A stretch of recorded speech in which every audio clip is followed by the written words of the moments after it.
Monday, Nasties. How you doing? It's 103. Welcome to the new F1 podcast.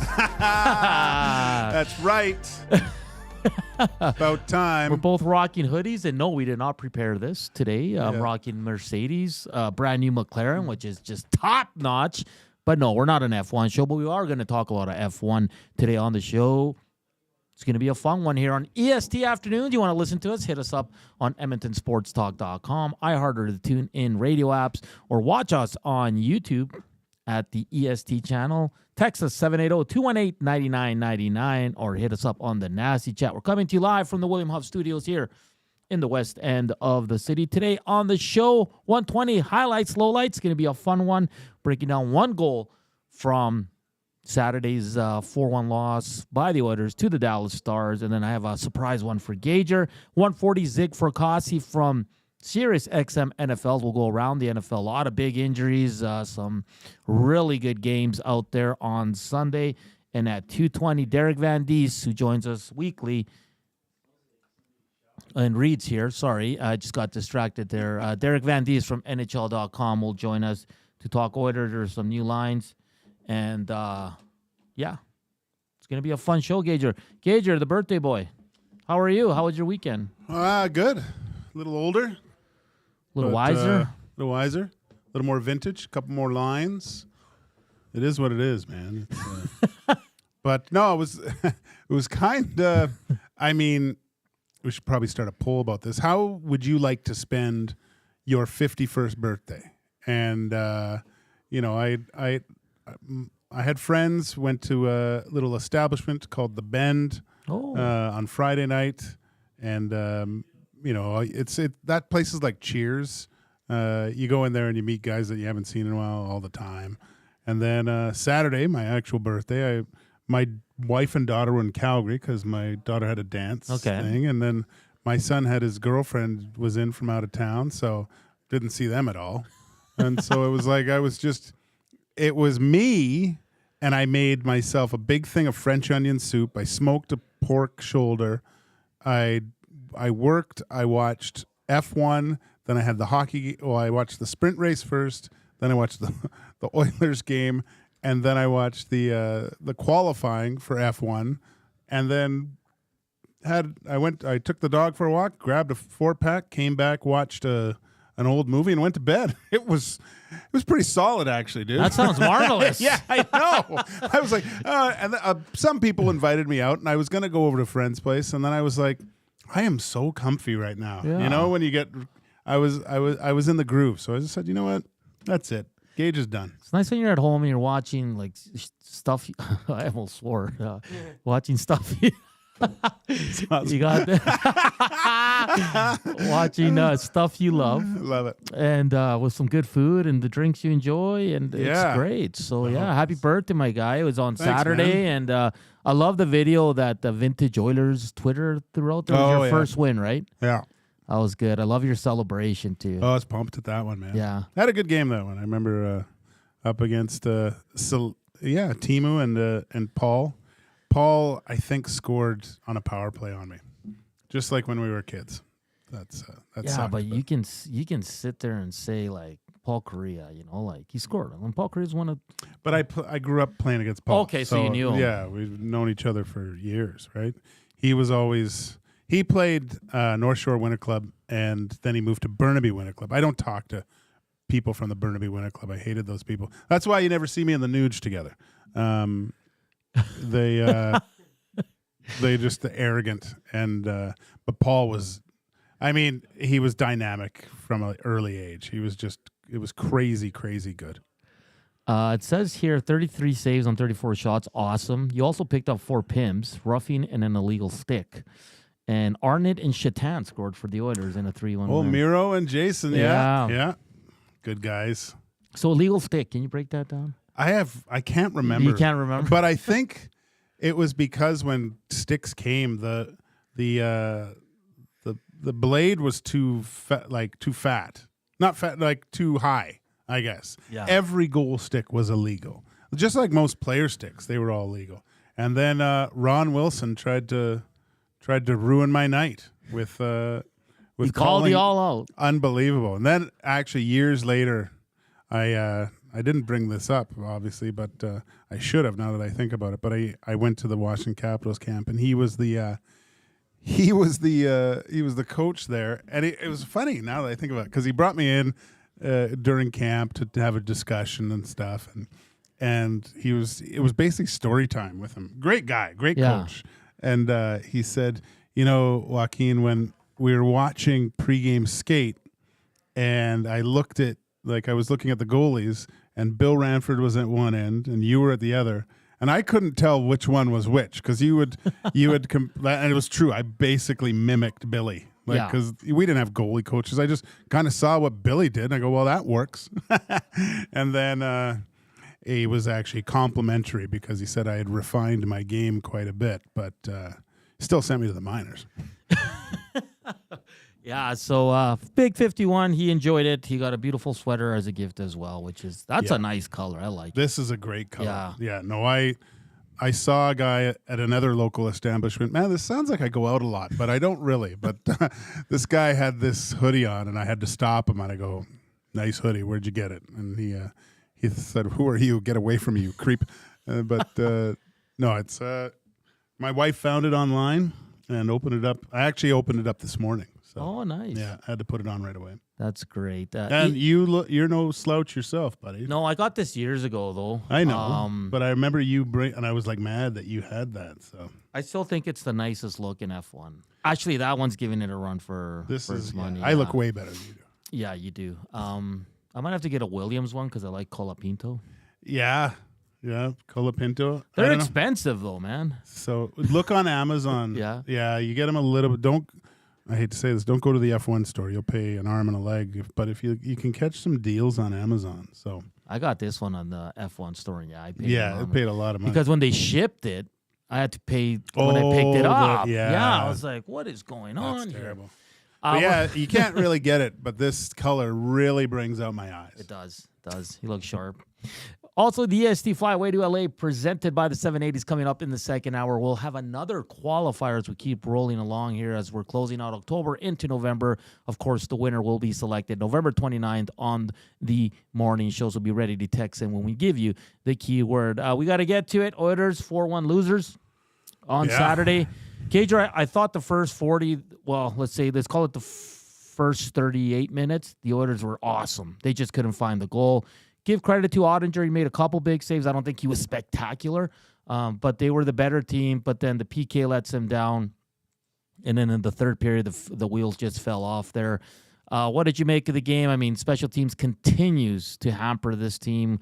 Goaltending, I know on the post-game show, Stuart Skinner took it on the chin. People are not happy with his numbers so far. And it's hard to argue, but it's not all on the goaltending. He needs to be better 100%. But what did you make of Saturday's game? The details, man. Yeah. The details. That was as close, I think, as you're going to get to a game past game 82 this early in the season. I'm not saying it was a playoff game, but it kind of, you saw a team in the Dallas Stars that were, Louis, bending and not breaking. Yeah. They still had good, sound defensive structure, I thought, in their own end. The Oilers had a couple good chances, but Jake Ottinger was there, man. That's the best I've seen him look. Granted, I don't watch the Dallas Stars consistently, but not that I didn't before, but I can see why he just signed that big deal that he just did and is considered one of the top goalies in the NHL. He makes stuff look pretty easy out there, and his movement is really refined. He's a really, really good goaltender. And he made the saves that his team needed. I mean, if the Oilers scored one of those, right? And you could see the confidence that his decor have with him back there too, right? They allow shots from certain places, but they don't get overzealous and try to, I can't let this guy shoot. They're okay. I'm beat. I'll let this guy shoot, but I know he's got it. I just will make sure that's he's taken care of, right? So that's what I mean. But that's when you see confidence in defensive structure is when maybe you see the offensive player getting a little bit of a lane and able to shoot and not a guy diving trying to stop it because he's worried about a shot. Just going, you know what, my goalie's got this. I just make sure that I can clear the second chance opportunity or just eliminate this guy. And that's what the Dallas Stars were. Yeah, Jeff Skinner right now after 4 game sits with a 4.03 goals against and an 8.51. He has to be better. And for some... Stuart Skinner, you mean? Yeah, Stuart Skinner. For some, it's just like, well, he can't stop that. Look at like goalies make big saves, Gage. And this is what, and it bothered me last year with Skinner too. It's just like, yeah, some goals, sure, you're like, hey, back door wide open, very hard. But you see other goalies make big saves. In this case, Jake Ottinger. Not spectacular, but he made the saves in key moments.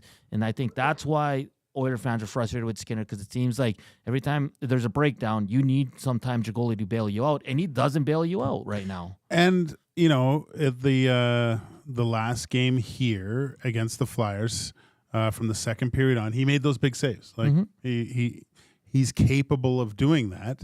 He got out-dueled by Jake Ottinger last game because there wasn't a lot of... Those are the games that are tough, too. Like, he wasn't very busy, right? The Oilers were out shooting him, 9-1 like halfway through the first period. Like, it's hard to stay mentally focused, especially when they're coming back with good chances. The Stars do a really good job, I find, of when they do, especially when they get a turnover, they come at waves. Like, and like one guy will come in, and then there'll be a trailer, and then there'll be another guy. Like, they beat people up ice. It seemed like a lot that game. I don't know. Maybe it's the camera angle and stuff like that. But the Oilers were consistently getting beat back up the ice by the second goal. I mean, Connor McDavid doesn't get back in time, right? That could have just half-assing it back, and Ekholm kind of does a misread, goes to help Bouchard. This is another thing that we get to of trusting your players. I talked about the confidence that the Dallas Stars have in Jake Ottinger. In those situations, I think Ekholm, you got to worry about the most dangerous guy on the ice. You have to have the faith that your goalie and Bouchard is going to take care of that guy. Even if he gets a shot on net, then your job is, okay, where's that next guy coming from, right? And Ekholm moves over, tries to do too much, and what happens? Puck comes over to the other side. It's in the back of the net. Yeah, I guess my point is Skinner can make big saves. Like, we're always finding an excuse for him that, well, no goalie would stop that. Well, we've seen goalies stop that, and maybe it's a little unfair because we don't have him in that elite group. We have him in kind of that mid-tier group right now, Gager. Yeah. We talked about it last week. And when you look at the special teams, the power play is 30th in the league at 6.7. PK is dead last, Gager. Like, this can't continue. This team has gone through far too much to continually be in this position where they're sitting dead last in key categories. Like, how can you be 30th in the league on the power play and dead last on the PK? I get you lost some players, but come on. No, it's the and we were talking about it in the bullpen, just from a power play or a penalty kill, and you'll hear this in the rooms and things. It's always... It's 4 or 5 guys working harder and executing better than the other 4 or 5 guys. Like 5 guys working harder than 4 guys working harder than 5. And there's a tendency, what I see at the Oilers, they seem to get a power play and think and I'm not saying they're not working hard, but there's not that extra, that extra gear that's there. But it seems like they're taking a break when they're out there. Because because they know they're going to get the full 2 minutes pretty much. There's no one pushing them. There's no fear of them getting minutes taken away from the power play. And we were talking about it in the bullpen. It's time for the power play number 2 to take some minutes away from this power play. Because they're not doing anything, Gage. No, and this is a huge discussion point. It'll be... maybe today Reed might talk about it. We'll see what he saw at practice. Usually it's the end of practice where you start working on power play stuff.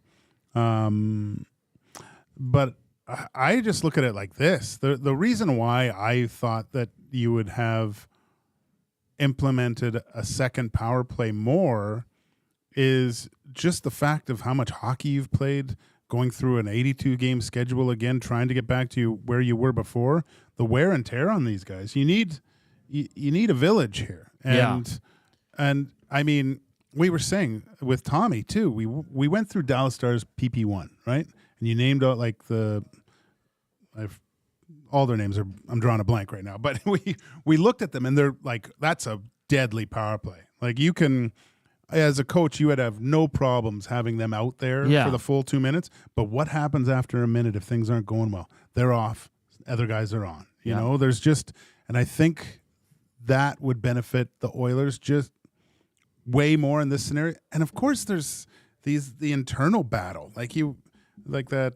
Yes, internal. That internal competition of scoring and doing something, right? So, yeah, man, I think it's time. I don't know if there's going to be some poopy diapers about not being able to stay out bad. there. I know, but I worry about that for some reason. And you shouldn't with the oldest team in the NHL.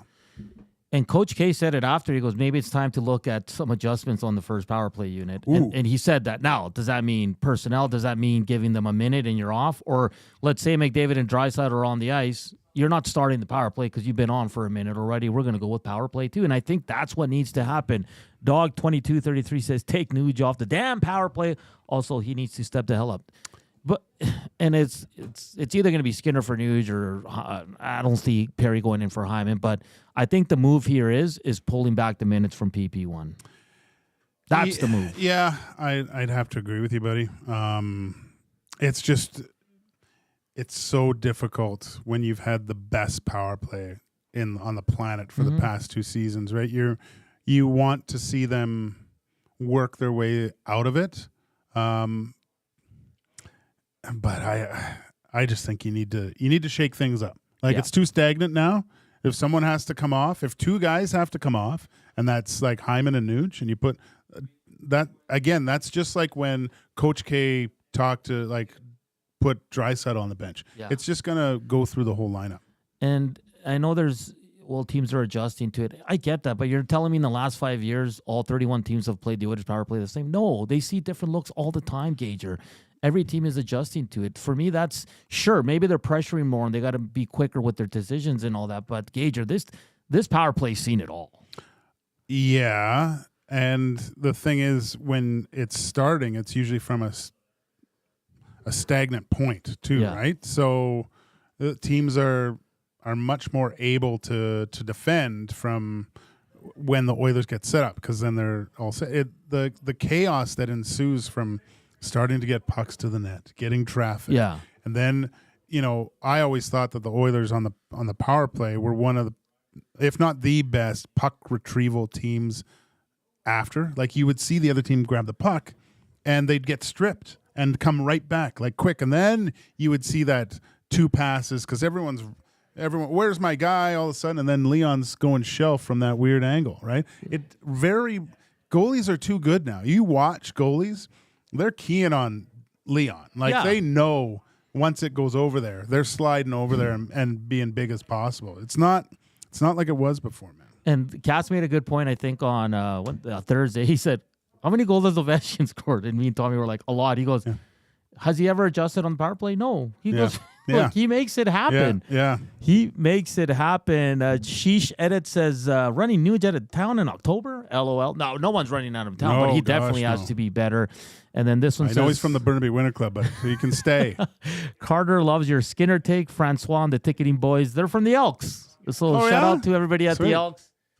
Much love to my former coworkers, all good dudes there and gals, and all the best this week, and cheering you guys on a Friday. But we got to get to break. Coming up next, we will get to highlight and lowlights. We're gonna have some fun with that. Zig Fracassi also coming up at 1:40. Derek Van Teese at 2:20, and also in the second hour, it's the EST Flyaway to LA, which is proudly presented by the 780. Oiler Talk continues here on EST Afternoons. Joaquin Gage, Hernan Salas. Up next, though, here's Zachticum with a sports update.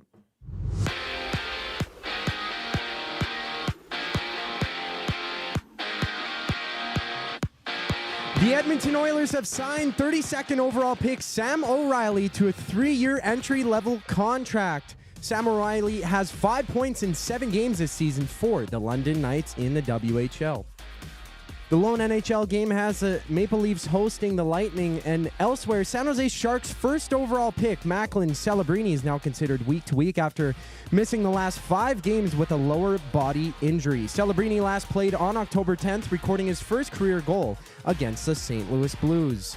In the NFL, Tua Tagovailoa will return to practice this week after being out the last 4 games, and he's expected to get the start this Sunday for the Dolphins. In Cleveland, Deshaun Watson will miss the remainder of the season for the Browns with a torn Achilles, and Watson suffered that injury Sunday on a non-contact play and will soon undergo surgery. It's a Monday night doubleheader with the Ravens facing the Bucs, the Chargers battling the Cardinals, and you can join Lieutenant Eric for those games at the Century Casino Sports Bar and Lounge on Fort Road with Ravens and Bucs having kickoff at 6:15. Right after the breaks, it's Highlights, Lowlights with Hernan Salas and Joaquin Gage. I'm Zachary Kubusch, and you're up to date.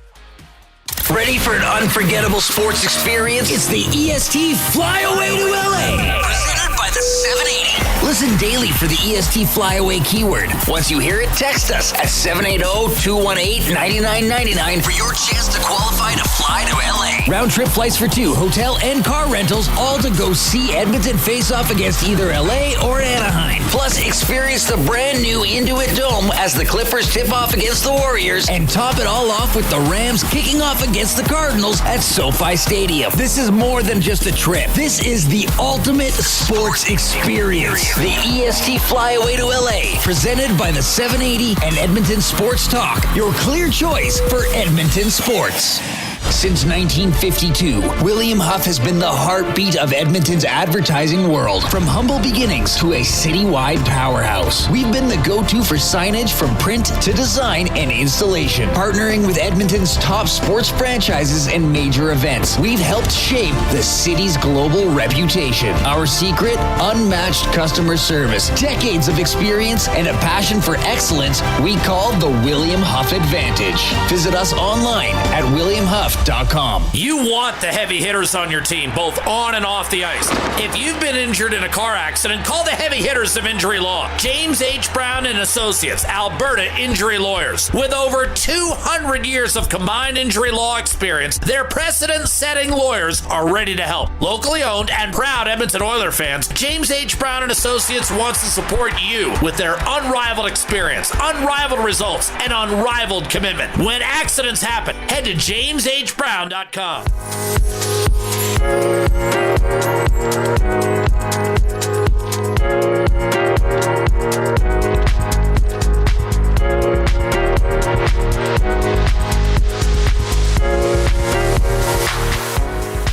125 Edmonton Sports Talk, the clear choice for Edmonton Sports. EST Afternoons, Joaquin Gage, Hernan Salas, and of course our lovely producer Zachticum. Keep the text coming in at 780-218-9999 or hit us up on the nasty chat. And as you heard from Zachticum, yes, the Edmonton Oilers have signed forward Sam O'Reilly to a 3-year entry-level contract. You're a big fan of this kid. You think he's a lot closer than I think most after his training camp. Yeah, just because of his skill set, right?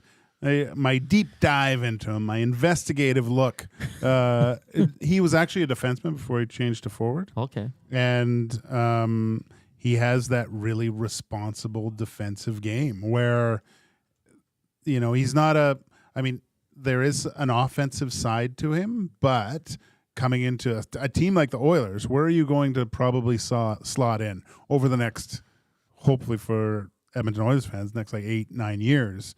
Very hard to be in the top 2 lines, right? But third line, fourth line, center that's responsible defensively and can contribute offensively, good on the PK, like that, defensive minded. That's intriguing to me. I think that was a really good pickup at the draft. Yeah, so good on him. He's a lot closer. He might push here in the next year or 2. X-Ray J says, you worry about players getting poopy pants because McDavid and Draisaitl have killed quality coaches with their pissy attitude when asked to carry a line. Finally, they have the guys to do it, yet no. Well, I think that's more on I don't think it's McDavid going, hey, I want Draisaitl on my line. The coach changed the lines up because they were 0-3. But today at practice, McDavid was on his own line with Zach Hyman, who sits at 0 points, and RNH. Skinner back with Draisaitl and Arvidsson. Let this line run, Gager. I think he went away from it far too quickly. Skinner's been great. Arvidsson's been good, but just has 0 points, and Draisaitl's been meh. Arvidsson's close though. Like, Yeah, he is. Want to go away. Like He's close, and he's in there. Close, man. Yeah, it's not like he's a perimeter guy trying to do stuff. Like he's still making things happen. Oh, for sure. And I saw a bunch of media tweeting out the bottom six. They all had some different ones. I'll go with this one: Brown, Enrique, Ryan, and then Podkolzin with Janmark and Perry. Defensive core remains the same. So I'm happy they're going away from the Draisaitl McDavid. They need to get away from that, because when they do that, you lose a lot on the other lines. And I know Enrique and Brown have been good no matter who's been on that line. But you still need Draisaitl on his own line. If that line can get going, it's only a matter of time before the top line gets going, Gager. And this is the way it should always be. You brought in Arvidsson and Skinner for a reason. You didn't bring him in so you can mishmash him between the second and third line. You brought him in to play with Leon Draisaitl.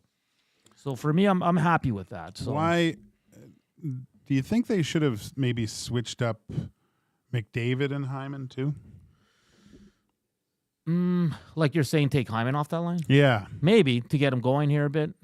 Well, he had some good chances in Dallas. I know. Yeah, but I mean, I think I just look at Arvidsson, same type of player. Yeah, he's not afraid to go to those tough areas and stuff. Just a different look. Hyman's used to playing with Draisaitl too. I don't know. It's gone a little stale, and I don't hate that. Yeah, it's just like if you're gonna use the blender, why not really put it on? Don't just pulse it. Put it on the high speed. I like that. Another great tape by Joaquin Gage. 31 thumbs up. It's 129. Let's get to, by the second hour, I want to be around 60. That's doable, right? Oh yeah. We're 30 minutes in. We're at 31. Another 30 minutes. We should be at 60. We should get 100 a day. That's enough. Yeah, come on. It's brutal outside. It's Monday. Yeah, what are you doing? There's one game in the NHL, and it's on Amazon. Yeah. There's some NFL games, huh? Yeah, there's 2 NFL games. We'll get to that in the next segment with our good buddy Zig Fracassi from Sirius XM NFL. Let's get to highlights and lowlights, and I want to highlight a lowlight. Hey, see how I did that? Hey. Yeah. From Saturday's game, if Zach, don't play it just yet, Zach. I just want to explain it. It's the first goal. The Oilers take a penalty. It's right off the face-off. It's to the right of Stuart Skinner. And there's about 3 things that happen here that were kind of mentioned. I don't know if they're actually true. I don't think the puck was deflected. But we're going to take a look at it, and I want you to give us kind of a breakdown. If you're listening, we're talking about Duchesne's first goal of the night on the power play, where he just pretty much walked in off the face-off and teed it up. So, first of all, this was the Stetcher penalty, yes. Was it not? So, that's a bad penalty. Stetcher thinks he's a member of the Cobra Kai, sweeping the leg. Like, that was dumb. But, yeah, look, Ottinger has been facing down mano-a-mano shots. Yeah. When you get a guy, like, and I'm not saying Duchesne's he's got the twisted wrister here too, but, and you can see this. Like, you can pick this up. It just seems like he just beat Skinner. I don't like this goal at all. Like, he's good, he's set, and he just beats him to the glove. You lose a face-off. Enrique's picked by Marchment.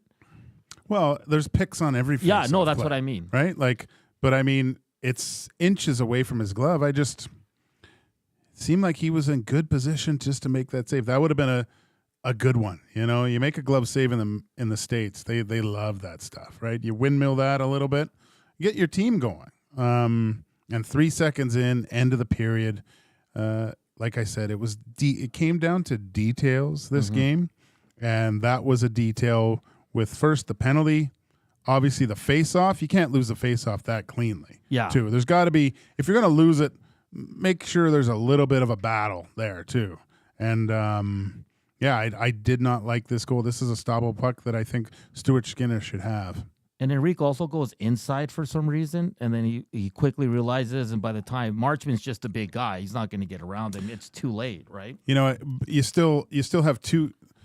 I don't like Enrique or Nurse there. Yeah. This is the whole thing I've talked about with confidence in your team. You have two guys, you're on the PK, and you have two guys going to one. That's a recipe for a complete disaster if there's a rebound here, because now these two guys are just hanging out with Duchesne at the tops of the circles, right? Like, so no excuse on the faceoff, no excuse on Enrique, and that puck was not deflected, Gager. That's no, just it's a straight good in, shot. man. Straight It's in. straight in. And Stetcher shouldn't have done that. Shouldn't have tried to kick a guy, of course, and trip him. Yeah, but that's what we're good with that, Zachticum there. Thank you for that. But I just wanted to key that one because that changed the whole tide of the game. It was at the end of the second. The Oilers were dominating for most of that game. You go down, you go into the third period, and you're down, and then the wheels kind of fell off with the two next goals. And we talked about it. Bouchard stumbles at the blue line. McDavid not really giving an effort that he should, and Ekholm kind of trying to compensate for Bouchard, and boom, boom, boom. It's 2-0, and you knew it was game over there. But on that one, that's when I mean, like, Stuart Skinner needs to make big saves. That's what the best goaltenders do. Yeah, and you didn't get it at all from him that game. I think, I'm saying it wasn't a game, but I understand that type of game, especially when, Jake Ottinger signs his big 8-year, 88 million, was it? Deal, becomes, one of the top echelon guys in the NHL. Stuart Skinner wants to get to that level also. You see him making saves that are difficult, quite routine. Yeah. And you're not busy, right? You're trying to get into the game, and then you get, a guy like Duchesne who can score from distance on goaltenders, alone against him, and a good opportunity for you to, like, if he makes that save, it twists the game a lot, I think, right? So 100%. go into the period tied instead of down one. It becomes hard as a goalie sometimes when you see the other guy stopping everything, and you go, "Oh, I gotta stop something too," and it just didn't work out for him. And that was the classic game where the Oilers dominated, couldn't find a goal. I'll just give you these stats. Corey Perry, Adam Enrique, Connor Brown, Evan Bouchard sit with 1 point on the season. Players with 0, Arvidsson, Hyman, Derek Ryan, Podkolzin. I mean, the first two can't be sitting at 0 points after 6 games, even though, like you said, Arvidsson's playing well. Yeah, no, you need some more contributions. You've went out and got some guys to solidify your forward group that are going to be relied upon to add some offensive punch. But look, this game, sometimes games aren't going to involve a lot of scoring, and you look at all 3 goals, they're so easily fixable when you look at them. Oh my gosh, I'm sure Enrique and Nurse and Ekholm are going, what am I thinking there?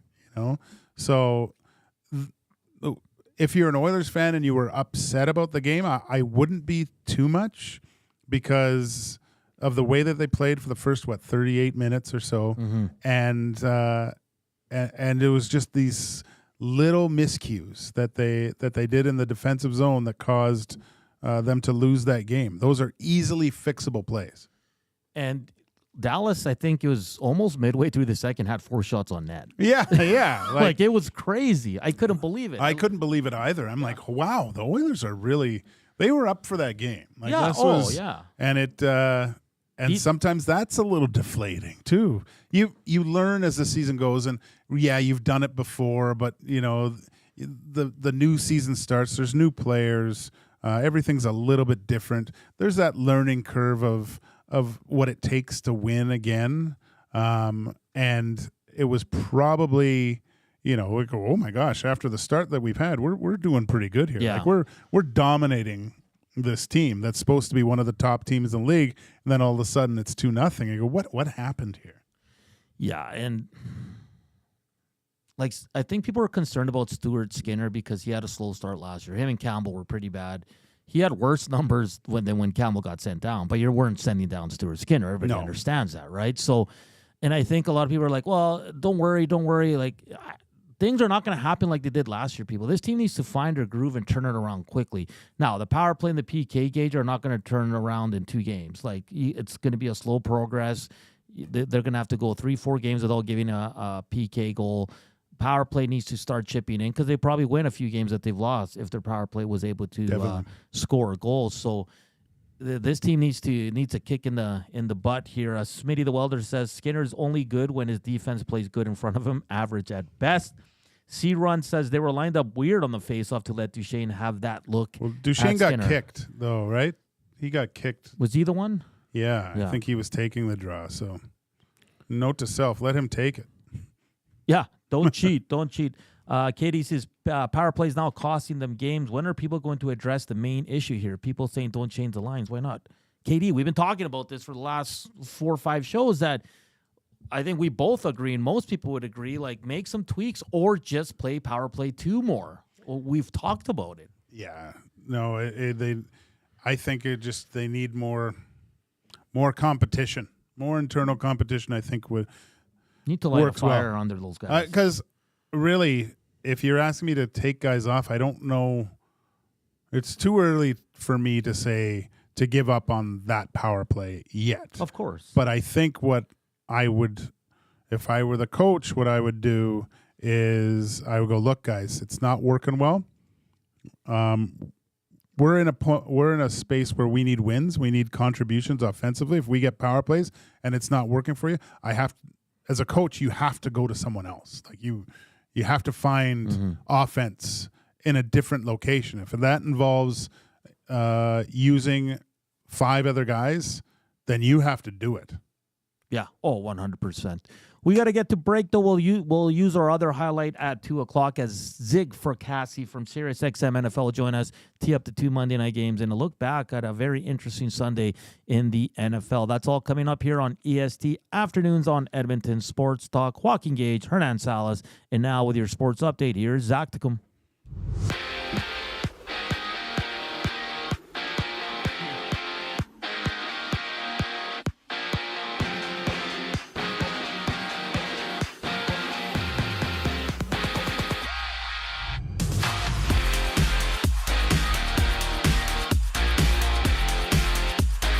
Forward Sam O'Reilly has signed a 3-year entry-level deal with the Edmonton Oilers, and on the London Knights this season, this year's 32nd overall pick has 5 points in 7 games.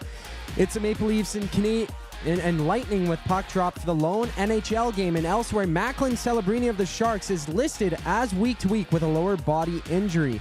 The first overall pick has missed the last 5 games, with his last game being against the Blues on October 10th. Down south, Tua Tagovailoa is back at practice for the Dolphins this week after missing the last 4 games due to a concussion.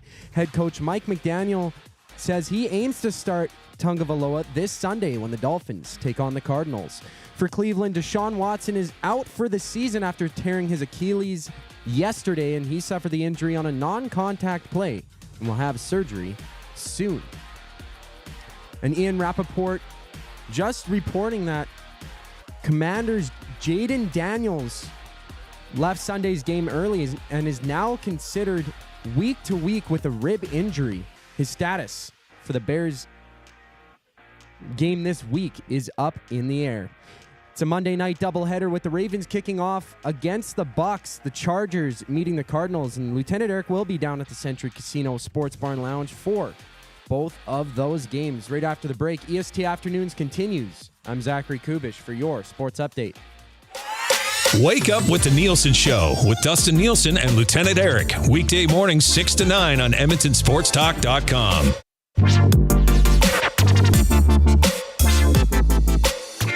Your brand deserves more than just a whisper. It deserves a buzz. At the Hive Product Marketing, they specialize in promotional products that bring the buzz. From eye-catching giveaways to unforgettable keepsakes, they got the perfect products to make your brand stand out and get noticed. Visit the Hive Product Marketing and let them create the buzz your business deserves. The Hive Product Marketing, the official merch partner of Edmonton Sports Talk. Visit them online at thehiveproductmarketing.com. Hi there. If you're like me, you like to picture yourself in luxury, even though there's absolutely no way you could afford it. And if you can't, can, well, even better. Thankfully, I picture myself in something that is luxury, but still absolutely affordable, like the all-new Mazda CX-90 from Park Mazda. With the new luxury features like facial recognition settings and quilted detail Napa leather seating, I can pretend to be comfortable with all of my proper settings activated without even touching the button, thanks to Mitch Lewicki and the great staff at Park Mazda. I like to picture Mitch Lewicki with like a giant eagle's wings and singing lead vocals for Lynyrd Skynyrd with like an angel.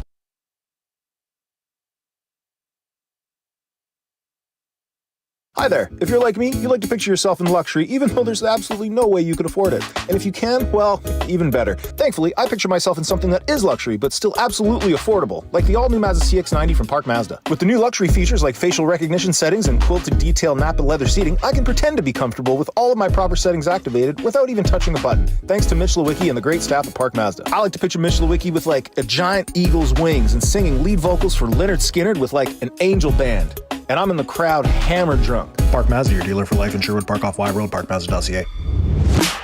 Don't feel like working? Join the Hangout. You never know what you might hear. Weekday mornings 9 to 11 on EdmontonSportsTalk.com.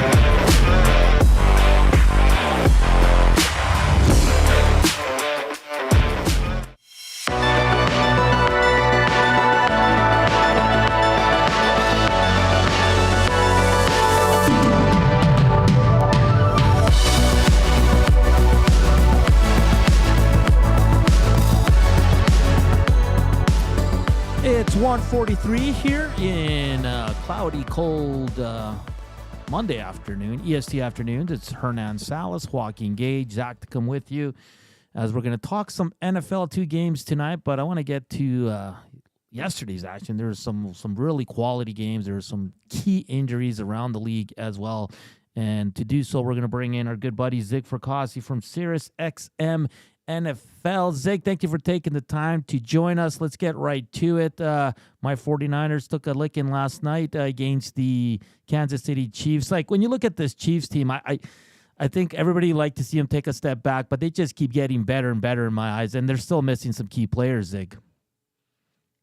Yeah, well, first of all, great to be with you guys again, and it just goes to show, you know, the Chiefs offensively might not be what they've been in the past, especially with Mahomes throwing interceptions like he does. Mm-hmm. But you know what?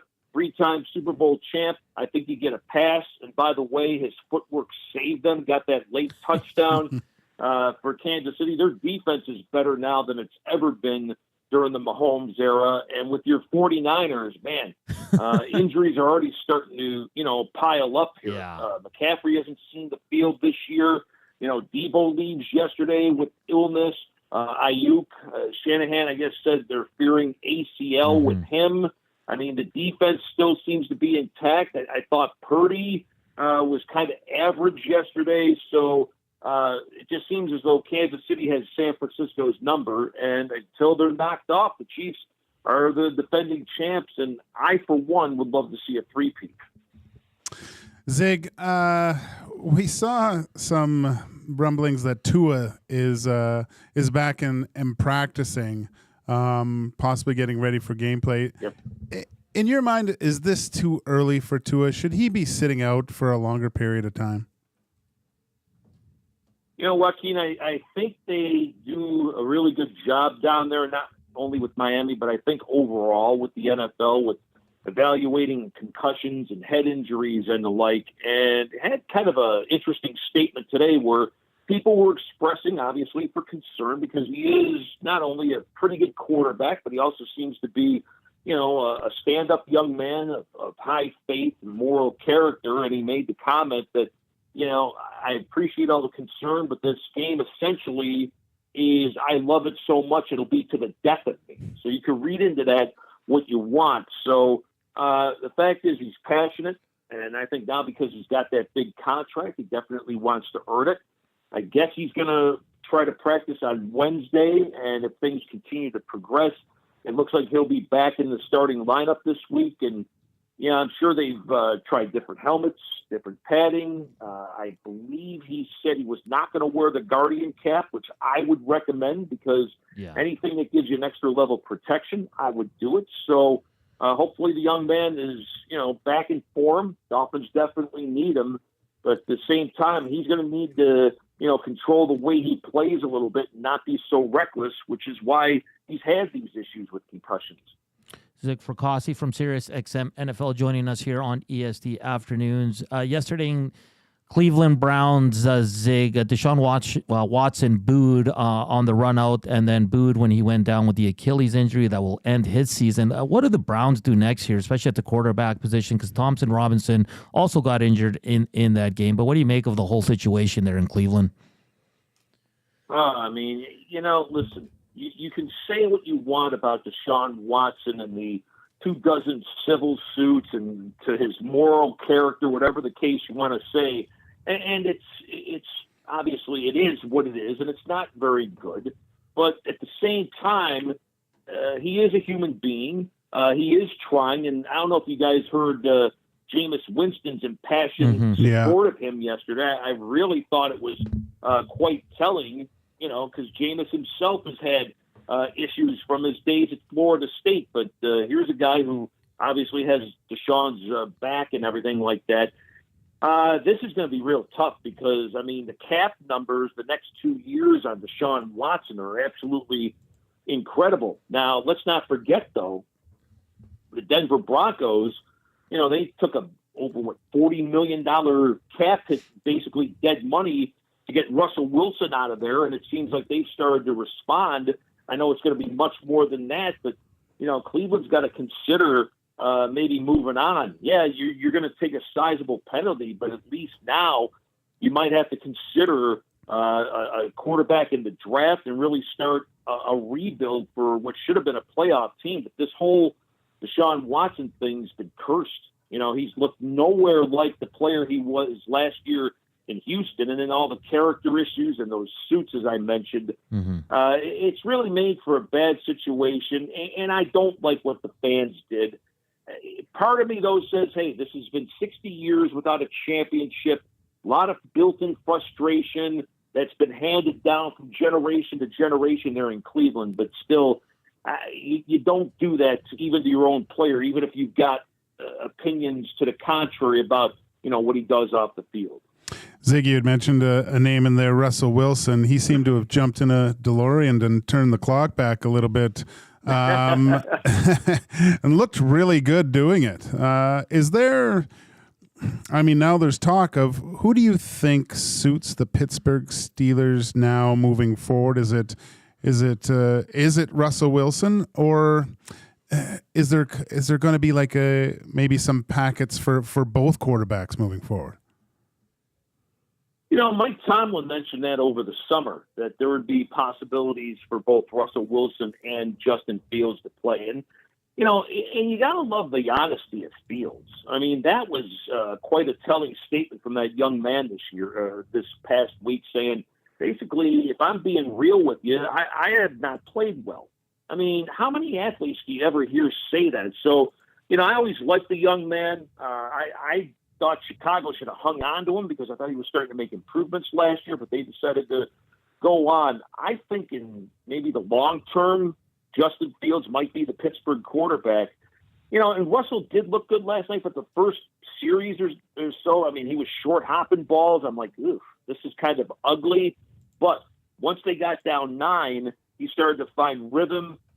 He loves those moon balls like Collinsworth referred to him, and he's got the perfect receiver to do that in George Pickens. Freiermuth, had some terrific catches as well. So Russell seemed to get better as the game go on. So long answer to your question, I think short term it's Russell, but I think in the long term, maybe some inducements there for Justin Fields to be the Steelers quarterback. The game of Sunday, I think for me, Zig, was Detroit, Minnesota, and just an absolute battle there. But Jared Goff, man, he's been outstanding this season, hasn't he? Yeah, you can make an argument for him to be the most valuable player in the National Football League, and we were talking about this on my post-game show last night on Sirius XM NFL Radio Channel 88 with former NFL and collegiate quarterback and the son of Phil Simms and brother of Chris, Matt Simms, that his last 4 games, all right, think about this, his last 4 games, he has only 15 incomplete passes. Wow. That's staggering. It really is. The accuracy has been off the chain. Everybody thought he was a system quarterback with the Rams.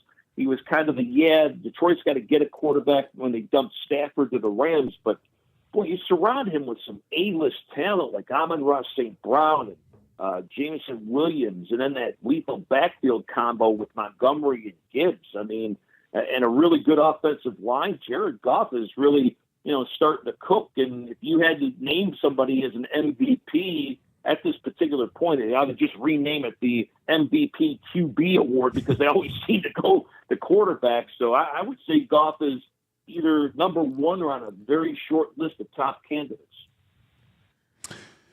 Jaden Daniels gets injured on the weekend too, Zig. I know his mom said he'd be okay, but if he misses any time, what does that do to this Commanders team? That's a really good question. I guess Dan Quinn, they talked about it today.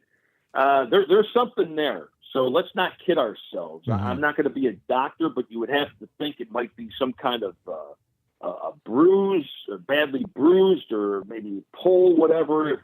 Hopefully they're not fully broken. So, I always like teasing on social media at Zig Sports Voice on X that, these insiders like to drum up the drama. Wow, the buildup. Will he play? Will he not play this weekend? I got to think there's something to this. If it's me, I might have to sit him out. I know that everybody's looking forward to the matchup with Caleb and the Bears and all that kind of thing, but still, Dan Quinn's a smart guy. I think they look at this from the long-term view, and let's face it, he was okay yesterday, but again, I think the three of us could get 200 yards receiving against the Carolina Panthers. So Mariota, second overall pick, and here's a guy who's had his ups and downs, but you surround him with some good talent and a very good ground game. I think Marcus can hold the fort for the time being. It wouldn't stun me to see Daniels miss this game and maybe their next one because, you got a franchise quarterback who's probably going to be your guy for the next 15 years. You don't want to risk it for maybe 1 or 2 weeks of immediate glory. So I think they're in decent enough shape with Marcus Mariota if they need to go with him for the short term.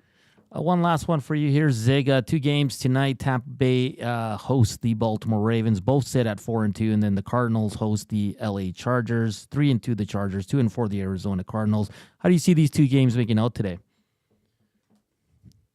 It's going to be interesting because they're separated, I think, by 45 minutes, and I think the second one's actually an app-only game. So if you have the 4-letter network app, you'll be able to watch it there or listen on Sirius XM, the platform of channels that we have there. So we got all the games there. This is going to be an interesting one. And I love, by the way, the banter with Baker Mayfield and Mark Andrews this past week. Of course, they're best of friends from their time at Oklahoma. I thought that was rather entertaining. We just talked about Goff a minute ago. You can make a real case right now. Lamar's starting to look like the MVP all over again, too. I'm not sure Tampa's got enough to hold them, at least in terms of the ground game, because you can run, obviously, the king, Derrick Henry, who looks like he's had a rebirth in Baltimore. So I would probably lean towards the Ravens in that matchup. And then the other game, Arizona's been a little bit of disappointment. I honestly thought they'd be contending for a wild card spot this year, but things haven't worked out very well. I thought Green Bay pounded them in the last game pretty good. Herbert looks like he's starting to get healthy again. And, with the Chargers, they got a good defense. And obviously with Jim Harbaugh being there, there's a difference on the sideline. So I would probably lean towards both road teams in tonight's games.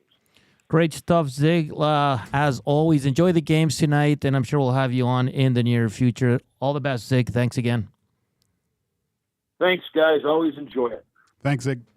Zig Fracassi from Sirius XM NFL. He brings the heat. I know he's a big, I think he's a big Bruins guy, too. Oh, really? Yeah. He likes his hockey, too. I should have asked him about that. We got to get some Bruins stuff, because there's some questions there that need answered, Zig. Yes, they do. I should. Next time. I'm sure he's going to join us again. He's always willing, obviously very gracious with his time. But, they just said Jaden Daniels week to week with a rib injury. Okay. So it's not too like Zig said, he might miss a game or two, but doesn't seem too severe. But yeah, Brandon Ayuk seems like an ACL, hasn't been confirmed, but Shanahan did say that was their fear. DK Metcalf of the Seahawks was carted off. I don't know that.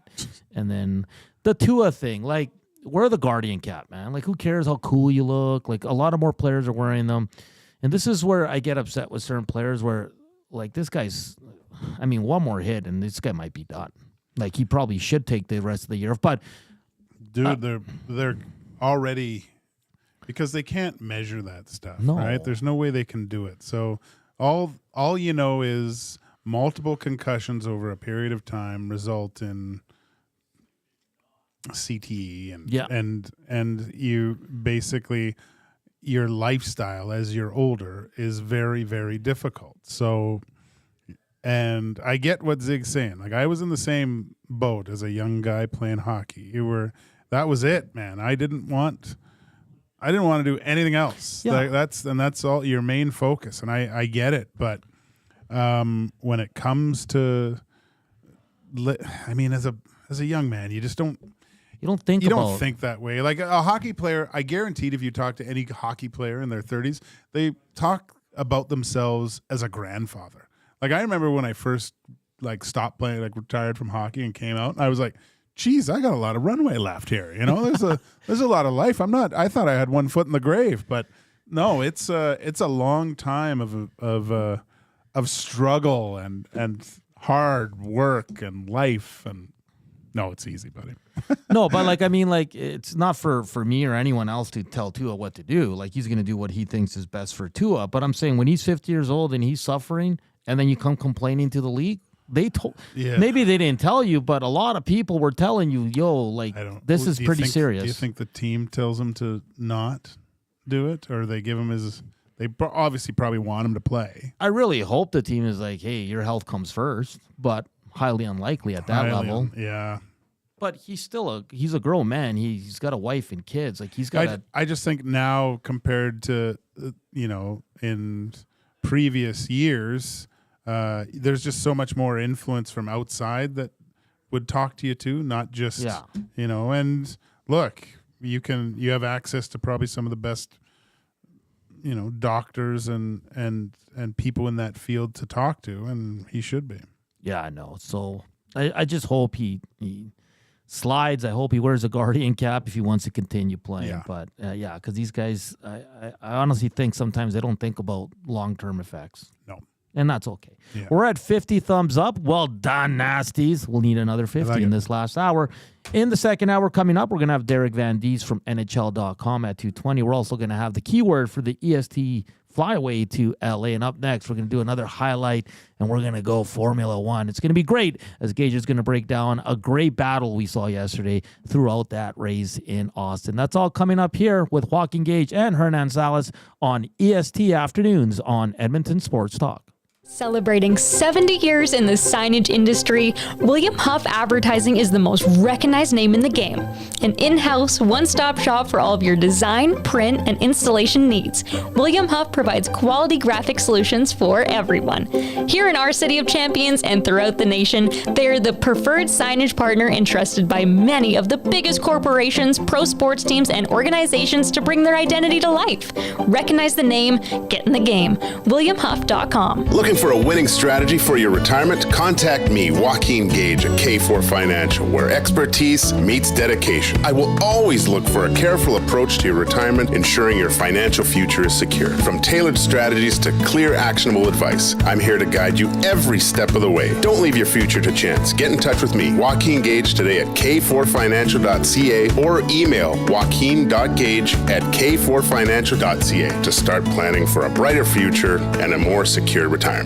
A&W has a deal for you. What's better than one A&W Mama Burger made with a perfectly seasoned grass-fed beef patty topped with pickles, a slice of onion, ketchup, mustard, and teen sauce served on a toasted sesame seed bun? 2 Mama Burgers for only $9.99. You can enjoy 2 of these delicious, mouth-watering Mama Burgers for only $9.99 at participating A&W restaurants in Edmonton, St. Albert, Sherwood Park, and Devon. What a deal! And to make it even more convenient for you, most A&W drive-thrus are open 24 hours.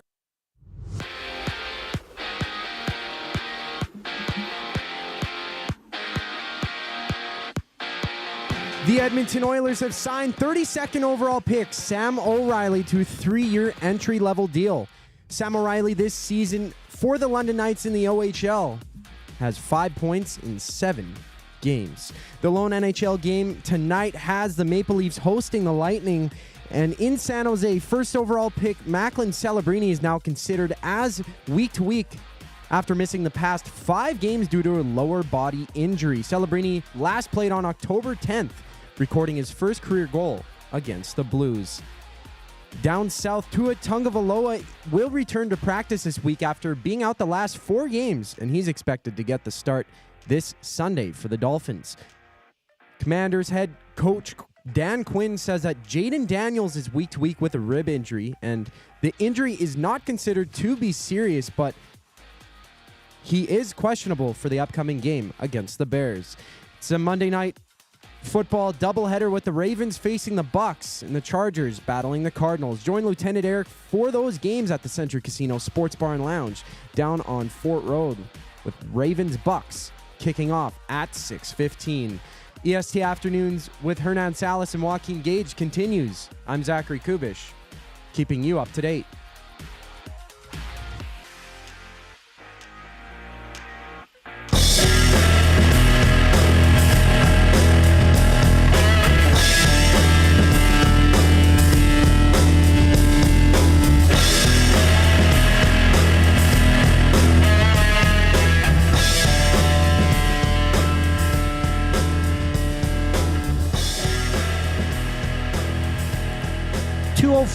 Welcome back to EST Afternoons, Hour 2. Big shout out to Zig Fracassi from Sirius XM NFL to join us, talk all things NFL. It was a fun conversation, like it always is. And we also did a highlight, low light on the Edmonton Oilers game from Saturday. They're back at it tomorrow. Carolina Hurricanes, always a tough matchup here in Edmonton. Edmonton hasn't had a lot of success against Carolina, whether it's here or in Carolina. So another... last year they did. Yeah, last year they did. Yeah, but before that was the epic.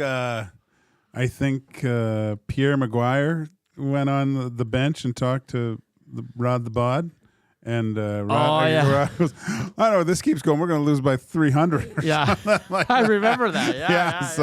Yeah. They'll be ready, so to speak. Oh, they will. That's such an interesting team. I think their window's closing. Yeah, it is closing, but. You know, sometimes that's when they're most dangerous because they've been there, they understand it. I look at that Capitals team that won the Stanley Cup. That wasn't the best Capitals team over those like 3-4 years when they were like just feasting on people. Talk about a ridiculous power play. That was so dangerous. I know, maybe we'll get to the Oilers. I was thinking about that, but don't you think the Oilers have to, like, because I'm thinking about that old Capitals power play, they need another go-to. Yeah. It's always there. Yeah. That's what I'll leave it at that. We'll talk about No, that's a good point. Norm in a combine says about Tua, he's an idiot if he comes back. And if the next one does him in, he is to blame, no one else. And C-Run says they lean to the doctor recommendation and he takes the information from them and makes his decision. No one will take that responsibility on their insurance. Yeah, sure. I mean, but like, every game now he's playing and you're going to watch for that big hit and if he goes limp and you know how he gets it's scary, man. And but these guys don't know it. Like some of these guys don't know anything else. So it's like their whole life, like you said, like. Oh, that's like anything. That was my whole life, right? Yeah. I mean, it's easier. Completely understand it, but yeah. That's why I said it's easy for us to sit here and say, don't play anymore. And with him, the reason why I asked that question to Zig and and because of the way he gets concussed. Like he's not like he's got the what do they call that? The defensive posturing where his hands go up and it like I've seen guys get knocked out like that. Usually, huge hits or a fight or something. But not consistent. Like he's looked like that 3 times, man. And the last one wasn't even a big hit, Gage. No, that's the scary part. Yeah, he was. It looked like he was going in for an aggressive hug, and he got knocked out. Oh man, we're at 60 thumbs up. 40 more. Come on, guys. We got 53 minutes to hit 100 on this cold and ugly Monday that we're dealing with here in the city of Champion. Let's get to some F1. Hell of a race. Nando was on pole. Verstappen was second, but it was Leclerc off the hop. A great start, and he never gave it up. Yeah, great start. There's a little bit of a feud bubbling, I think, with Lando and Max so far, which is nice to see. The Lando has to get his elbows out a little bit more. Still too much respect. Too nice to Max. But then Charles just like lurking in the weeds like a panther and just pounces, right? Yeah. And just blows by both. For the most part, when all the experts were talking, they were talking about how Ferrari they've got it kind of figured out. No upgrades to that car too, right? That's still the same car. So there'll probably be a few extra ones coming in. I'm not always sure if that works or not, but they're just great on tire management. And Charles, man, he looks like a stud. And even after the race, he's mentioning, this isn't over. Like we can the constructors is definitely in reach, and with consistent driving over the next 5 races, he could be the one challenging Max by the end. Yeah. I want to get to, because the best part of the race was the fight for third between Verstappen and Lando. And this is the first race I've watched in its entirety since I started with the Elks. Because with the Elks, I wasn't getting up at 6 a.m. to watch. Like, it was just far too busy. And I really enjoyed it. And I love the battles within the battle because, Leclerc was in first, but we were watching, the battles for third, battles for 10th. It was just great. But it was like Lando and Verstappen were going toe-to-toe. I'm still very casual, still learning a lot about F1. We're going to play the clip. I want you to explain to me what happens here, why points are deducted, and why Verstappen doesn't get the same. So if Zach can run that clip right now. This is on the pass. Yeah, so they were going into, I believe it's turn 12 where they were going in, and the lap prior, Lando tried to go inside, I think just trying to bait Max. So this time, I think he was within like half a second and got DRS, but went to the outside. But when the rule is if you get to the apex first, so your front axle, and as you can see right there, Max essentially is ahead at the apex of the turn, therefore has the right of way essentially, and then basically nudges Lando way off. And but from the rule, it says you cannot gain a position by going off track. Okay, so in my mind, Max does his best to put Lando off track. Yeah. So. But look, that's kind of what racing is. I love it this way, that they're so aggressive. Lando talking with him afterward, he said he felt like, you know what, I don't care. I think I don't think I'll get a penalty. I thought right here when he rejoins, just because he knows he can't gain a position after going off track, should have probably gave the position back. Because he was on, I'm going to get this wrong, but I think like 8-lap younger hard tires. So he had a little bit more traction. I know he was eating them up a little bit more to the end of this. But I think it would have just given him another chance to go at Max again, just because of the tires that he was on. But man, I don't know, man. It was a great battle. And then Lando tried to just bolt off and gain that 5 seconds, but he just didn't have enough time, because you saw what he was able to do in clean air, right? Like he was able to and Max was just, he was brilliant with his defensive posture. Coach C says Lando is ahead. Max breaks late and shoves Lando off. Well, when you look at it, if you slow it down, it's right there.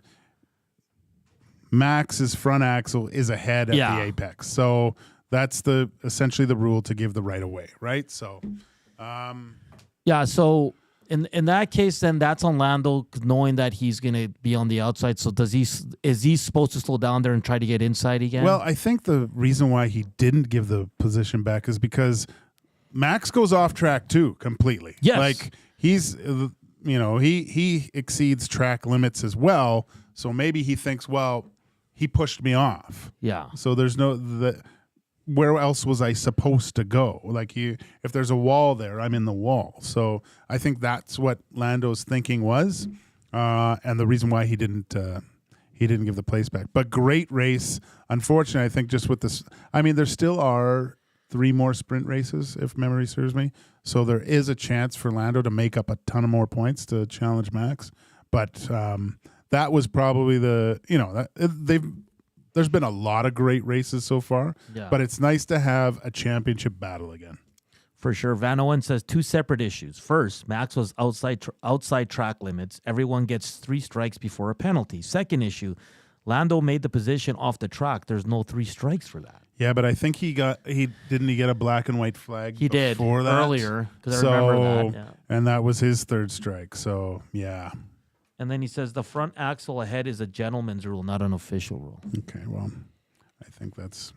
So then eventually he had to give the position back because he was... Well, no, he finished 3rd. Yeah. But with the time penalty was behind. He was behind Max. So he tried to get that 5... and if there was probably a couple more laps, he might have got it. Yeah, I think he extended it to... he was... Well, maybe not.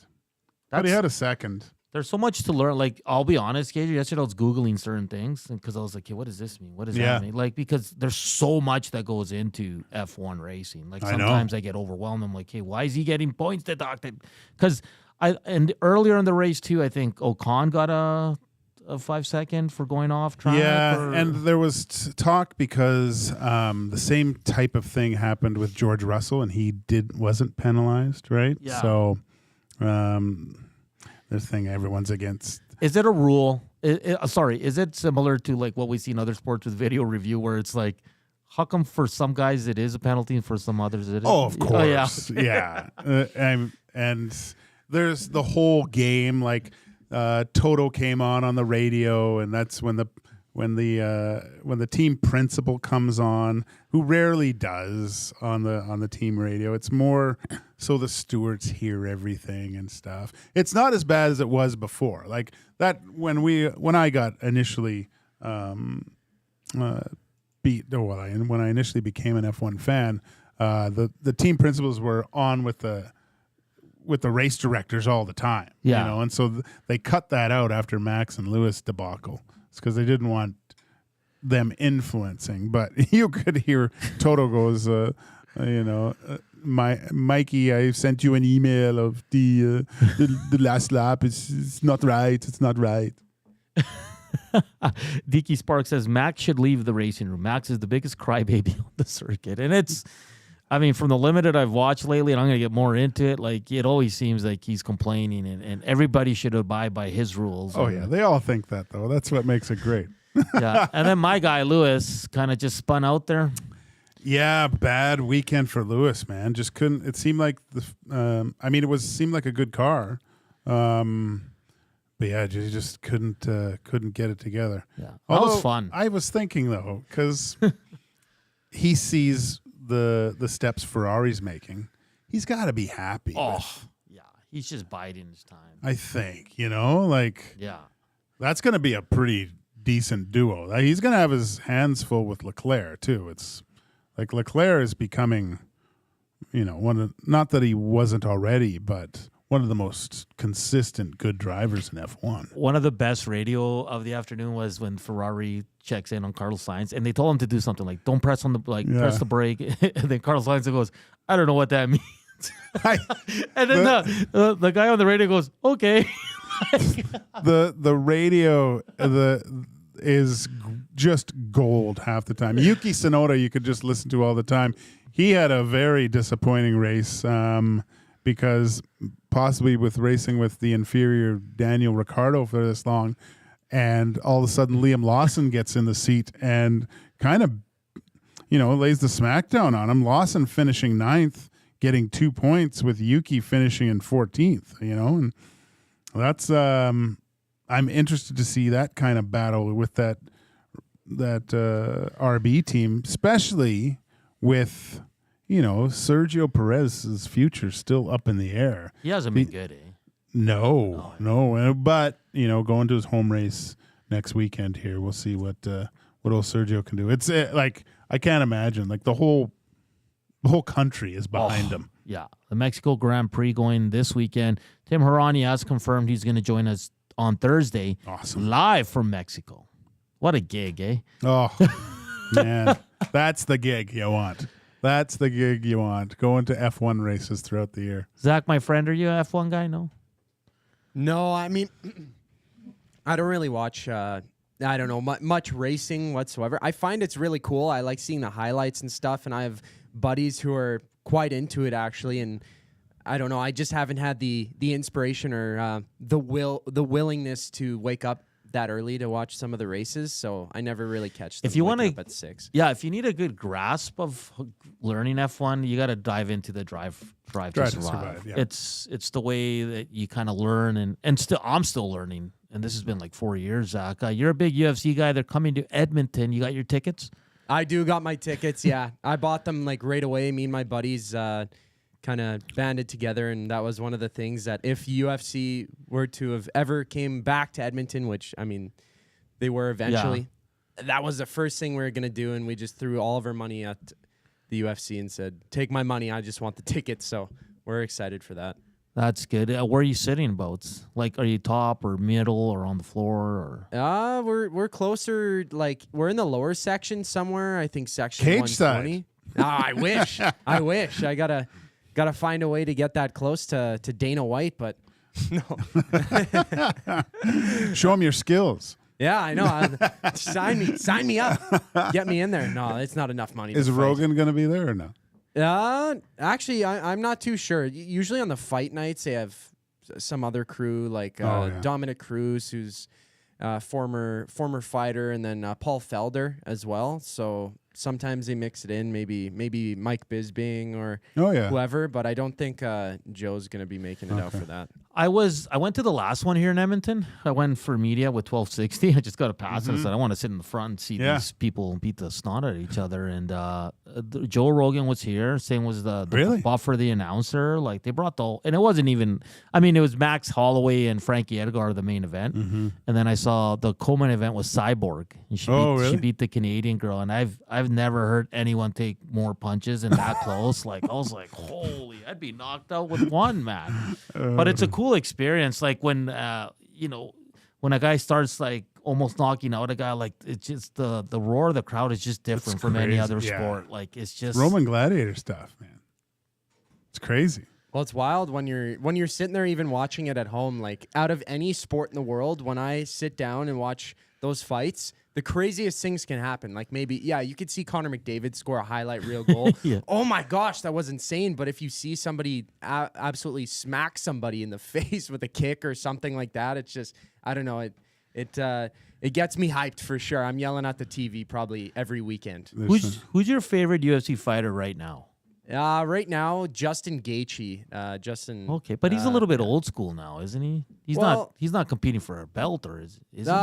He fought for the belt against Khabib before Khabib retired. Then he lost. He's had a couple losses. Didn't he get beat by Max Holloway? Yeah, with that epic knockout. Yeah. If you guys haven't seen the highlight of Max Holloway and Justin Gaethje, where it was the last 10 seconds of the fight, I saw that. And it was for the BMF. And then Max is like, "Let's go!" Then knocks him out. Doesn't he go like at the middle of the ring? Yeah. So funny story. We're watching that, and our TV cut out, and then all we hear everybody upstairs yell, and we come back, and he's head first on the ground. We're like, "What happened?" That's why you gotta get the pay-per-view.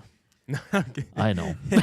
Quit pirating UFC events. Hey, times are tough. Times are tough. Hey, Dana even does it for the boxing. So, I mean, he came out and said that. No, but what was I going to say? And anyone, who's your favorite UFC fighter that doesn't do it anymore? That's retired. Doesn't fight. I mean, it's easy to pick George St. Pierre.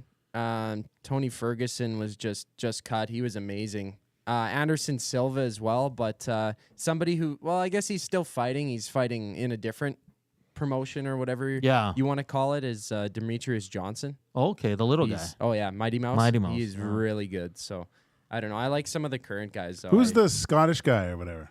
The Irish guy? Paddy Pimblett? Yeah. Yeah, he just came off a amazing win against the King Green. The guy changed his name from Bobby to King legally, and then lost like terribly. Didn't Paddy say he was going to change his name back for him? He's so good. He's so like good. I don't follow UFC as I used to back in the day, because we used to get together for every UFC card at a buddy's house. Like when GSP was in his heyday, Anderson Silva. Yeah, I watched it. It was more WWF. Yeah, it was great.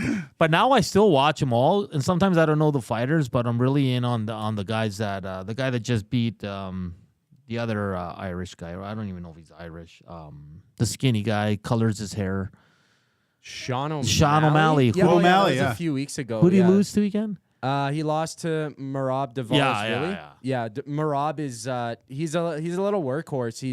He's super tiny, but he just gets in there and his wrestling's insane. Stop, he used to be a construction worker and stuff, and then he's like, you know what, I'm gonna fight. And there's like pictures of him like from 10 years ago being a construction worker, but he can take a punch, he can throw a punch, and I mean, he'll drape over his opponent and just like maul them every time. So what's it like when you're like getting choked out? Like, what are they doing? Like, are they cutting off the blood, or are they choking you? Well, a little bit of both. There's two different kinds of chokes. So there's a blood choke and then there's an air choke. And the air choke, I mean, there's certain forms of it. I don't know. I mean, a rear naked choke, I believe that would be an air choke, because you're just taking the air from them if you're behind them. And I don't know. They're both very uncomfortable, but you could tell. Like I mean, I've been almost. That's what my wife said. A couple times. Doesn't like the rear naked choke. No, it's not a fun one to be into. I've been in that in jiu-jitsu class or whatever, but it's like in 10 seconds you could be out like that. Like you could see with their an air face. choke or the blood choke. Yeah, well, there's certain like it's. I don't know with the air and the blood if it's a difference, but there's rules where it's. Well, let's try it, Zach. Come over here. Yeah.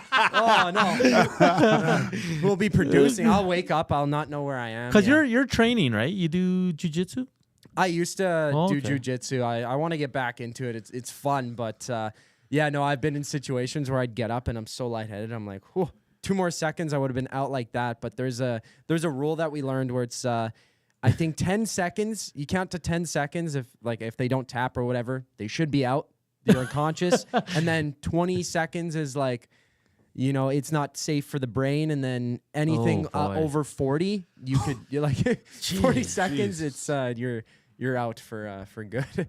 It's bad trying to. I guess they know what they're doing too much. Yeah, you try and. Well, we're gonna get you in more on this UFC talk because it's great, and I love watching it. Like I truly do. Sometimes, like I said, I don't know all the fighters because there's one every week now. Where back in my day, there's one good card every month, and you kind of planned for it. Now there's one every weekend. So, because you got some good intel there. In VR Montenegro asks, can't you get press credentials, Zach? You could. Yeah, you could. But you want to have a good time. You're not going there to work. Well, yeah. You're going to be in the crowd with no shirt.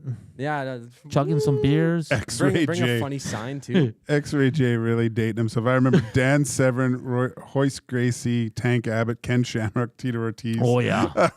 Like, I remember those first videos where it was like, they just kept fighting all day. Well, I remember the first ever UFC we watched with my cousins, and the guy was literally gave him a guy like 20 shots right to his privates, and it was like fair game. Oh, yeah. Yeah, there was no rules. The elbows? Yeah. Well, I was like, Hoist Gracie, I was like, this guy's going to get killed. And all of a sudden, he's got him, and he's on his back, and then his all of a sudden this guy's like, like tapping out. It's unbelievable.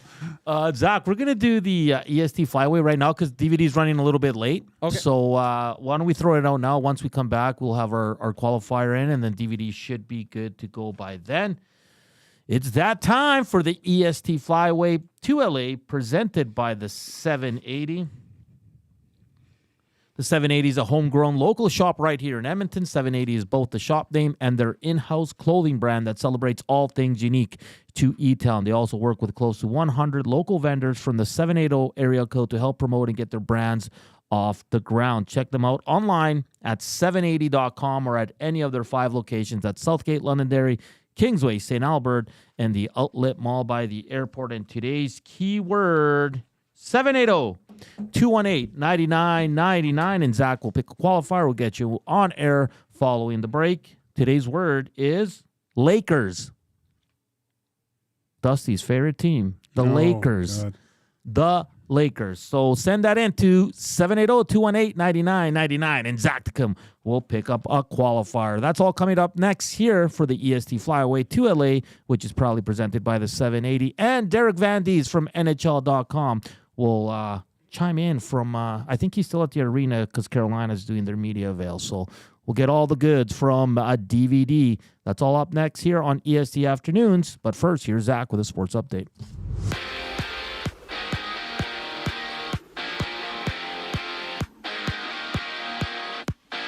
Forward Sam O'Reilly has signed a 3-year entry-level deal with the Edmonton Oilers, and in the early going this season, O'Reilly has 5 points in 7 games for the London Knights. It's Maple Leafs and Lightning in the lone NHL game with the Oilers back in action tomorrow. And down south, Tua Tagovailoa returns to practice for the Dolphins this week after missing the last 4 games due to a concussion. Head coach Mike McDaniel aims to have him start this week against the Cardinals. Jane Daniels is now week to week with a rib injury, and the injury isn't considered to be serious, but he is questionable for the Commanders in their upcoming game against the Chicago Bears.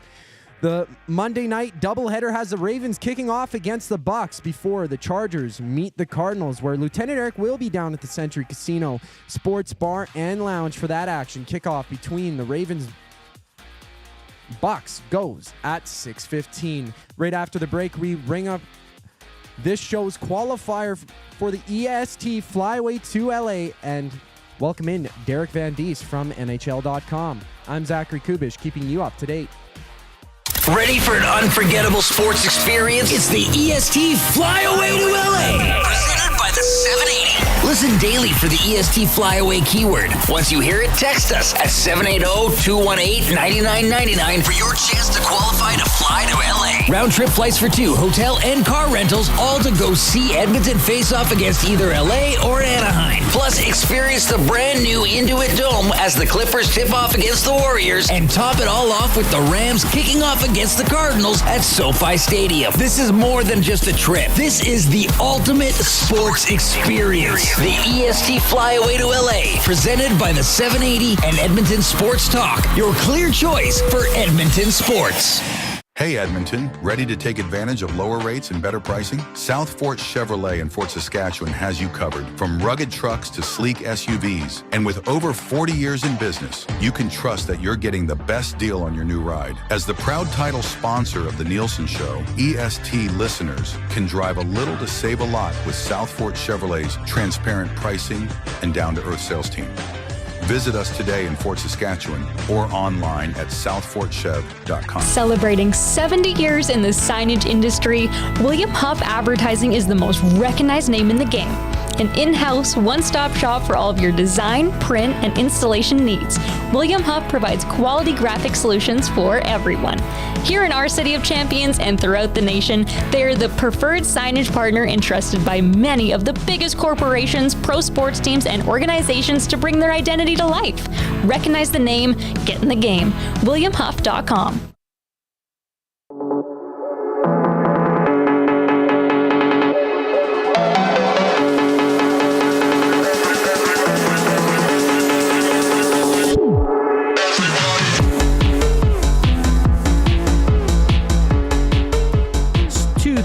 We're a little late here, but We were talking some UFC, some F1. It's nice to change it up once in a while. Oh, It's wonderful. I love F1, man. It was so great this weekend, being away for 3 weeks. Yeah. And coming back to a good race. And then we got Mexico. EST Afternoons, Joaquin Gage, Hernan Salas. We're just ahead of getting another qualifier for the EST Flyway to LA. And Zach, just so you know, DVD is going to log in about 2 minutes. So we'll get our qualifier first, then go to DVD. Then we'll wrap up the show. And the Reed Wilkins show with Jay Mann will be coming up. Oh, big show. I think they got Luke Gazdick. The big show. It is the big show.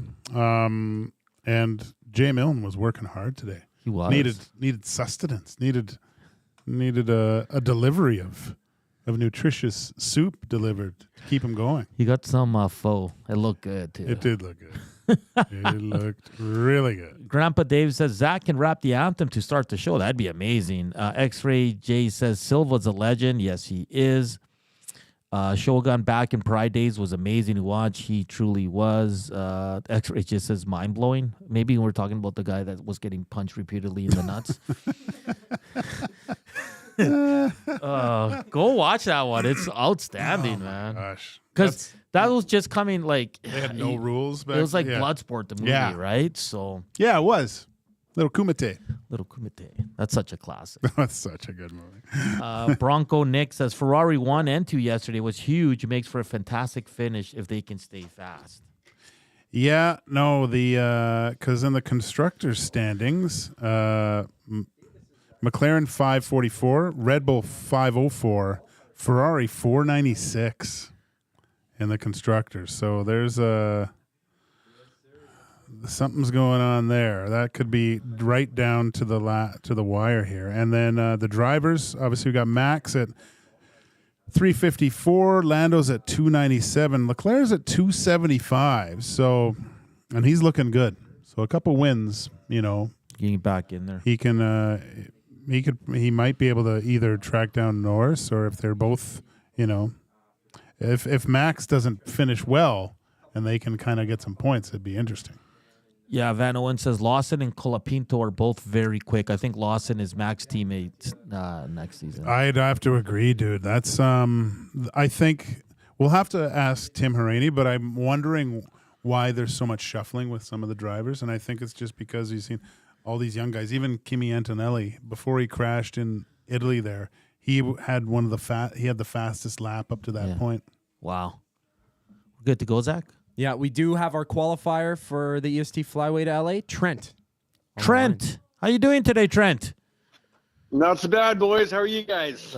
Doing excellent. Well, what a way to start this Monday, qualifying for the EST Flyway to LA. If you win, you'd go to Clippers, Warriors, Rams, Cardinals, and then the Edmonton Hockey Club in either LA or Anaheim. Who would you take with you if you won this trip? Taking my wife. The wife. That's always the good answer. And which game would you be most excited for? The NBA, NFL, or NHL? Probably a toss-up between the NBA and NFL, since I've never had a chance to go to one of those, and I've been to lots of NHL games. So, have you watched the Oil on the road? I have. Yep. Just in Calgary, though. Oh, okay. That's still good. Are any of these destinations your team at all? Are these sports aside from hockey? Oh, good God, no. you need to question that? Oh, man. All right, Trent. Well, the winner will be announced November 29th on the Nielsen Show. If you do win, it's a trip for two to LA, hotel and rental car from December 26th to the 30th, and you'll be going to 3 games. All the best, Trent. Hopefully your name's called on November 29th. Thanks, Hernan. Thanks, Gage. Keep it going, guys. Thank you. That's funny. That's Trent. Good luck, Trent. It's great. Sorry, I'm just reading some text here. Yeah, so the EST Flyway to LA, probably presented by the 780. Make sure to check them out online at 780.com or any other 5 locations. Southgate, Londonderry, Kingsway, St. Albert, and the Outlet Mall by the airport. We're just ahead of Derek Van Diest here. Just got to say... let's just see if Zach's a little tied up with our qualifier. Old Gil... he just tuned in, and he's not sure if we touched on it, but why did McLaren not just give the spot back instantly and then get Max the next lap. We kind of went over it that I think because Max thought that he somehow had the apex and that Orlando thought he had the apex and he saw that Max left the track too and thought that he wouldn't receive that penalty. All right. Are we good for Derek Van Diest here? Okay, perfect.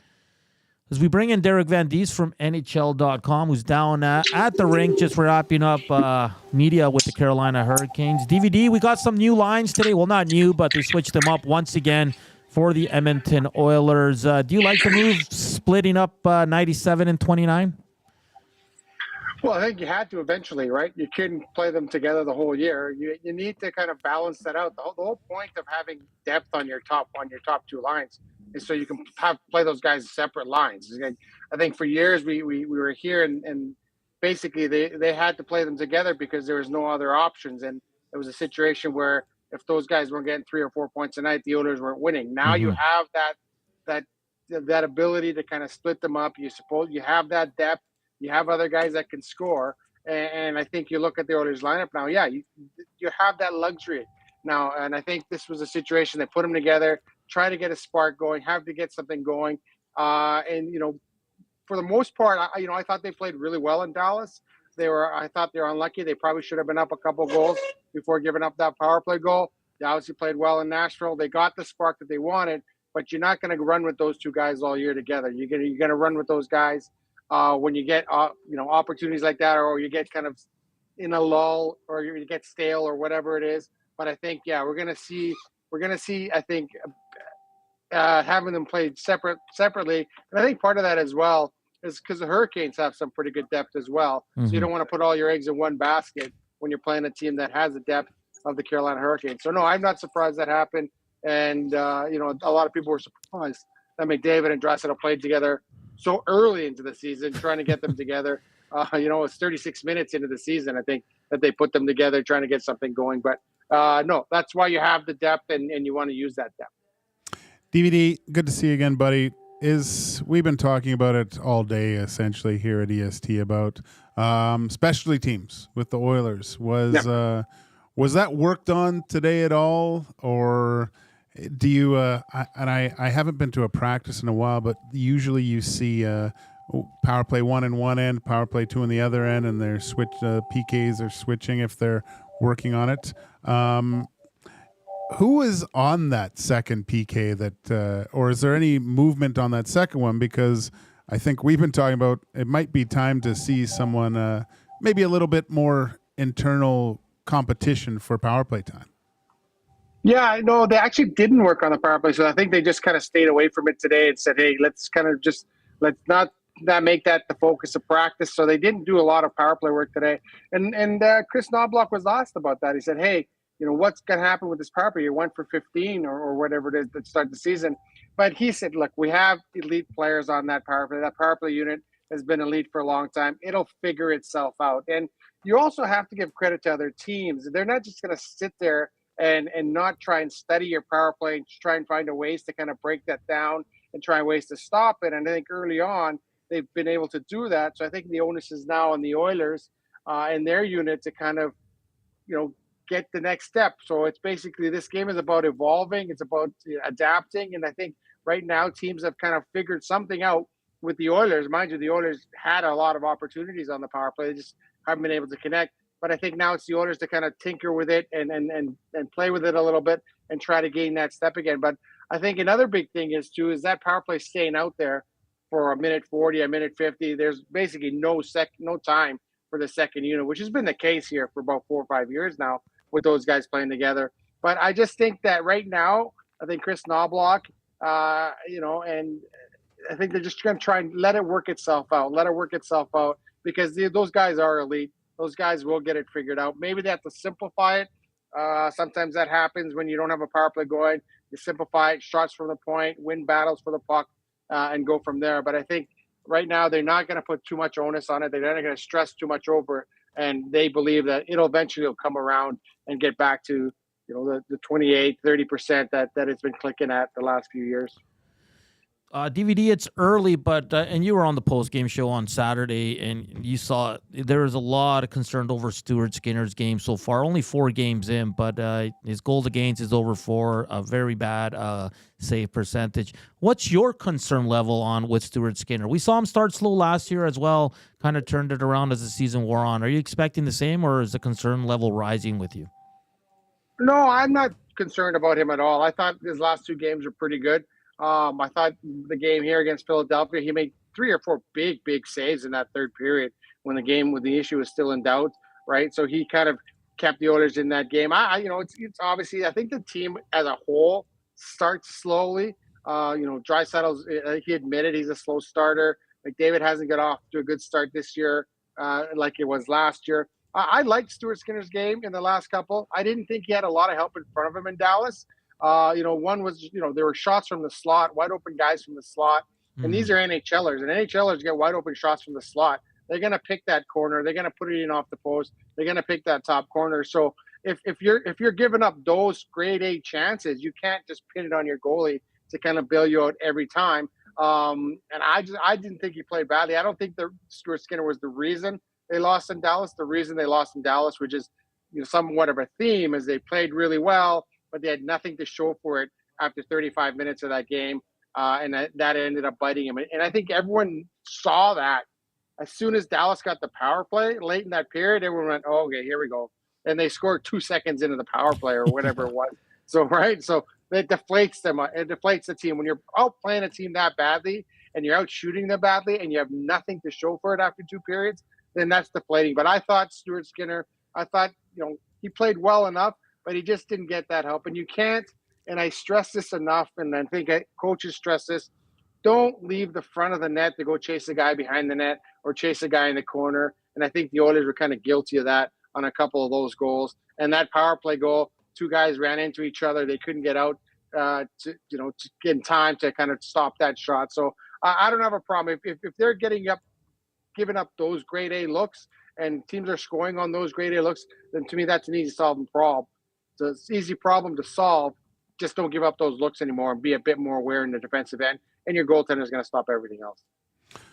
Edmonton Oilers face the Carolina Hurricanes tomorrow night. DVD, what's coming out of the Carolinas locker room? I mean, they've 4 games, 2-2 so far. I still think that these guys have to be considered as a playoff team and to challenge and possibly still win a couple rounds. What do you see from their team, and is it kind of just the same as what we've seen over the last few seasons? Just a hardworking team that is kind of indistinguishable from line to line, just all playing the same way? Yeah, they're molded after their coach. It's kind of interesting, though, because their management has gone this really heavy analytics route. Yeah. And then they have a head coach he's not an analytics guy. He's a total hard work guy. You play your butts off for this guy. And we were in the room today, and they're 500. They're in the middle of a 6-game road trip. They played 2 games of that road trip, and I got to talk to Rod Brindamore. I love talking to Rod Brindamore. He's just such an honest, straight shooter. There's no BS with him. He'll just tell you how it is. And I think that's why players love him, because they know where they stand with him at all times. He doesn't play mind games, doesn't play head games with players, doesn't scratch guys for no reason. He's a straight shooter. And I think he said, they got to get going here. They're going to have to try and get through this road trip. It's a 6-game road trip to start the year, which could be good and could be bad. It's good in the sense that you want to get out of the way early in the season. Like he said to me today, you don't want to start playing these road trips in the dog days in January, late January, February. You'd like to get them out of the way early. It helps with team bonding a little bit. Mind you, this is an older team. It's a veteran team. So their window is open right now. They're another team that believes they're in a championship window. How long they'll be there remains to be seen. But they got some high-end talent, Svechkov and Nietzsche and guys like that can come in here. Shane Gostisbehere is off to a good start playing with them at the back end. They got the rookie, Jackson Blake. He's got a couple of goals in his early on here. So they got a lot of really good pieces. And I think it's a situation where they're expected to be a playoff team. They're expected to challenge in the playoffs, and they're expected to eventually go on an extended run. That hasn't happened yet. It's a tough Eastern Conference to get out of. But I think this is a team it's going to be a very good hockey team and they just got to get through this 6-game road trip, and then hopefully they're still at 500 or that area. Then they can kind of focus on going from there. But I think this is going to be a stiff challenge for the Edmonton Oilers. Looks like Freddie Anderson will get the start. He's been playing well. He's a guy that, he's had injury problems everywhere he's gone, injury issues last year, but he's starting the season off well. So it's going to be a good test for the Oilers tomorrow. DVD, thank you for taking the time. I know you're busy down there, so appreciate it. Yeah, we'll probably have you on soon here. Enjoy the game tomorrow, and we'll chat soon. Sounds good, guys. Thanks for having me on. That's Derek Van Diest from NHL.com joining us. He just wrapped up practice there, the Carolina Hurricanes. So yeah, it's gonna be a good game tomorrow. Carolina is always a tough opponent. Shout out to Trent qualifying for the EST flyaway to LA, and we got to get to a break. We'll close out the show next and tee up the Reed Wilkins Show with Jay Milne here on EST Afternoons. Joaquin Gage, Hernan Salas. But up next, here's a sports update with our guy Zachticum.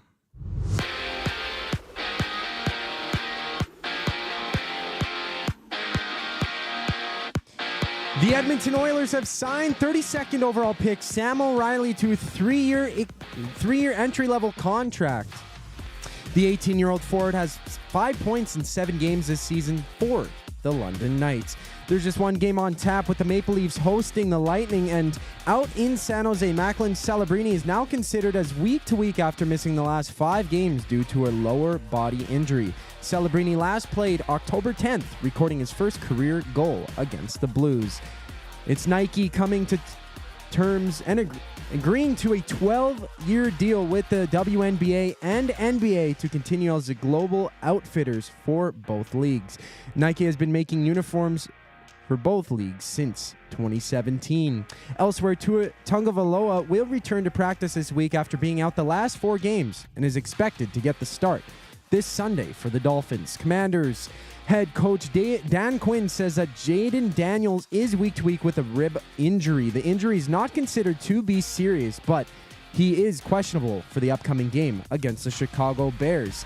It's a Monday night doubleheader with the Ravens facing the Bucks and the Chargers battling the Cardinals. Join Lieutenant Eric for both of those games at the Century Casino Sports Bar and Lounge on Fort Road with Ravens Bucks going at it at 6:15. EST Afternoons continues just after the break. I'm Zachary Kubusch, and that was your sports update. You want the heavy hitters on your team, both on and off the ice. If you've been injured in a car accident, call the heavy hitters of injury law. James H. Brown and Associates, Alberta Injury Lawyers. With over 200 years of combined injury law experience, their precedent-setting lawyers are ready to help. Locally owned and proud Edmonton Oilers fans, James H. Brown and Associates wants to support you with their unrivaled experience, unrivaled results, and unrivaled commitment. When accidents happen, head to jameshbrown.com. 780 is just another lame-ass, low-budget local shop. Homegrown right here in Edmonton. 780 is both the shop name and their in-house clothing brand that celebrates all things unique to E-Town. They also work with close to 1,000 local vendors from the 780 to help promote and get their brands off the ground. Check them out online at 780.com or at any of their 5 locations at Southgate, Londonderry, Kingsway, St. Albert, and the Outlet Mall by the airport. Looking for a winning strategy for your retirement? Contact me, Joaquin Gage at K4 Financial, where expertise meets dedication. I will always look for a careful approach to your retirement, ensuring your financial future is secure. From tailored strategies to clear, actionable advice, I'm here to guide you every step of the way. Don't leave your future to chance. Get in touch with me, Joaquin Gage, today at k4financial.ca or email joaquin.gage@k4financial.ca to start planning for a brighter future and a more secure retirement.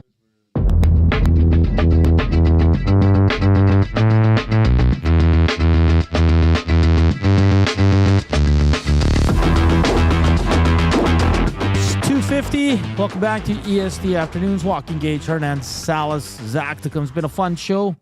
Big shout out to Zig Fracassi from Sirius XM NFL and Derek Van Diest from NHL.com joining us. We also had highlights, lowlights. Broke down the Dallas Stars' first goal against the Edmonton Oilers at, it was like 3-4 seconds into their power play. And also the battle for third in F1, which saw Lando overtake Verstappen, but had to give the position back. And we got a lot of good feedback on that. That was fun.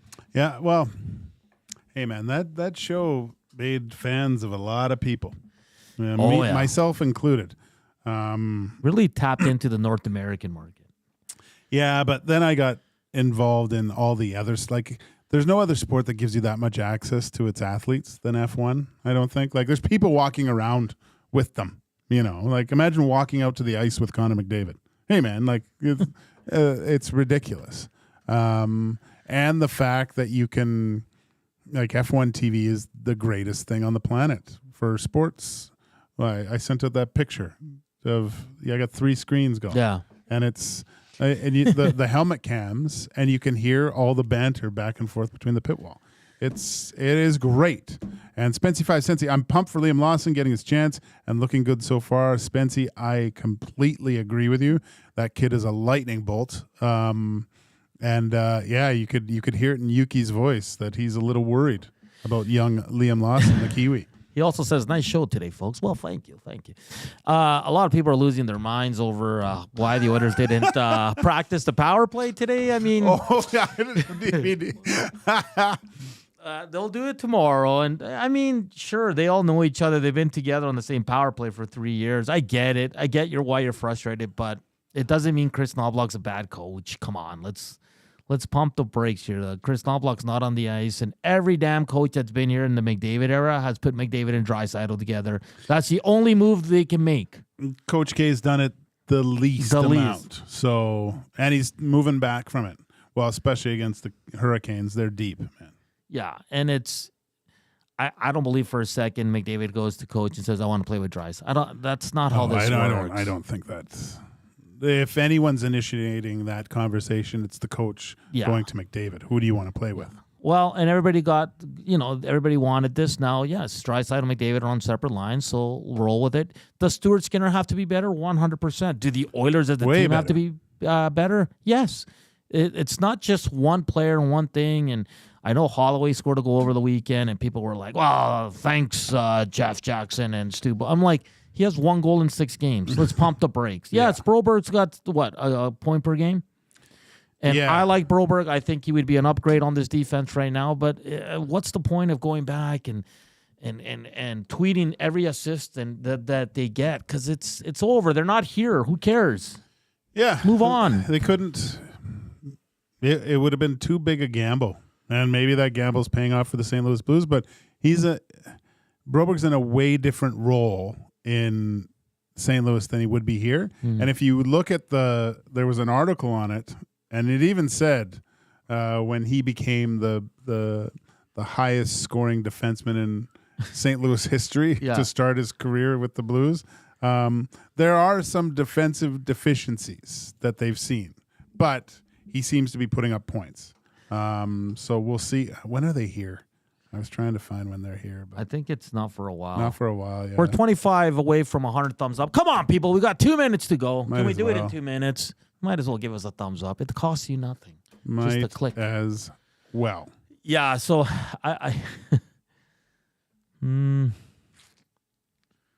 But, I mean, okay, so people are upset that, and I was one of them, that he went back to McDavid Draisaitl so early. Okay, what's the other move then?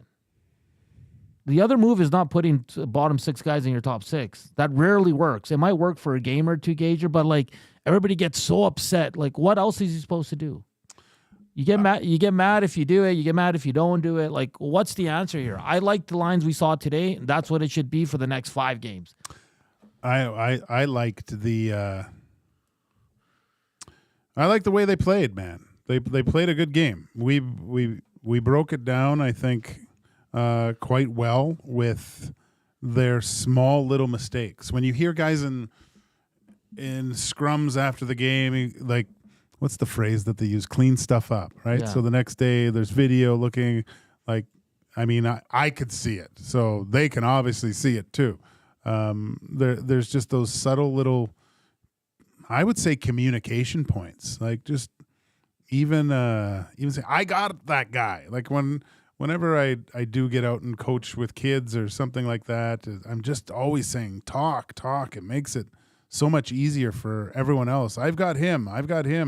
And then it allows everyone to sort themselves out. Because, on each of those 3 goals, the main culprit is 2 guys going to 1 guy. Yeah, exactly. And we're not sitting here saying don't be concerned. Yes, there's a lot of things. The special teams is awful right now. They're almost they're last on the PK. They're almost last in the power play. Stuart Skinner's numbers for a starting goaltender for a Stanley Cup contender, it's 4 games. So that's why I say let's pump the brakes a bit. But yes, does he have to be better? Yes. Do the big boys need to be better? Yes. I think the bottom 6 have been fine. I think, and like you said, defensively, Dallas had 4 shots. Yeah. Well into the second period, guys. That's a team playing well, and the Oilers just couldn't buy a goal. And you got to give some credit to Ottinger as well. But, and for people asking, I think X-Ray put it there, like, put Nugent. I don't like Nugent as a center anymore. For me, Nugent's a winger. That's where he excels at this point in his career. I have to see it. And you have Enrique. Like, I want to see it. I want to see Nugent. Yeah, just for. Well, we have seen it, though. I want to see it. For a bit, maybe. Okay. I don't know. Maybe I'm selfish. Well, and they put him with Janmark, and I like Janmark, but he's not a guy that creates offense. No. Yeah. So. No. Yeah, but Ramsey Bolton. Did you watch Game of Thrones? No. Oh, okay. You don't know. You don't get my joke. He looks exactly like an evil guy on Game of Thrones. Just an evil guy. Terrible. I could picture that, yeah. Oh, yeah. Fun show today. Oilers back at it tomorrow. We'll have the Oil Stream pregame show starting at 6 with Tom Gazzola, Matt Cassian, and myself. We'll have a Carolina beat reporter on tomorrow as well, Major, and then we'll figure out what else we're going to do later today. But thank you for the thumbs up. Thank you for tuning in to EST Afternoons. Zig Fracassi from Sirius XM NFL was awesome. Derek Van Diest from NHL.com was awesome. And coming up next, it is the Reed Wilkins Show with Jay Milne. For Joaquin Gage and Mr. Zach Kubusch, I'm Hernan Salas. Enjoy the rest of your Monday. Enjoy the NFL games. 1 NHL game, Toronto and Tampa Bay. But we'll chat tomorrow to tee up Oilers and Hurricanes. Have a good night. Ciao. Edmonton Sports Talk delivers a mass audience of key, influential customers to your business, all while you associate your company brand with the biggest names, the hottest sports news, and teams from every league around the globe. It's where fans go to get their sports fix and where our partners find the most loyal consumers. Contact us today and see how our team on Edmonton Sports Talk can score the biggest goals for your business. With various advertising options available, email business@edmontonsportstalk.com or head to our website, edmontonsportstalk.com.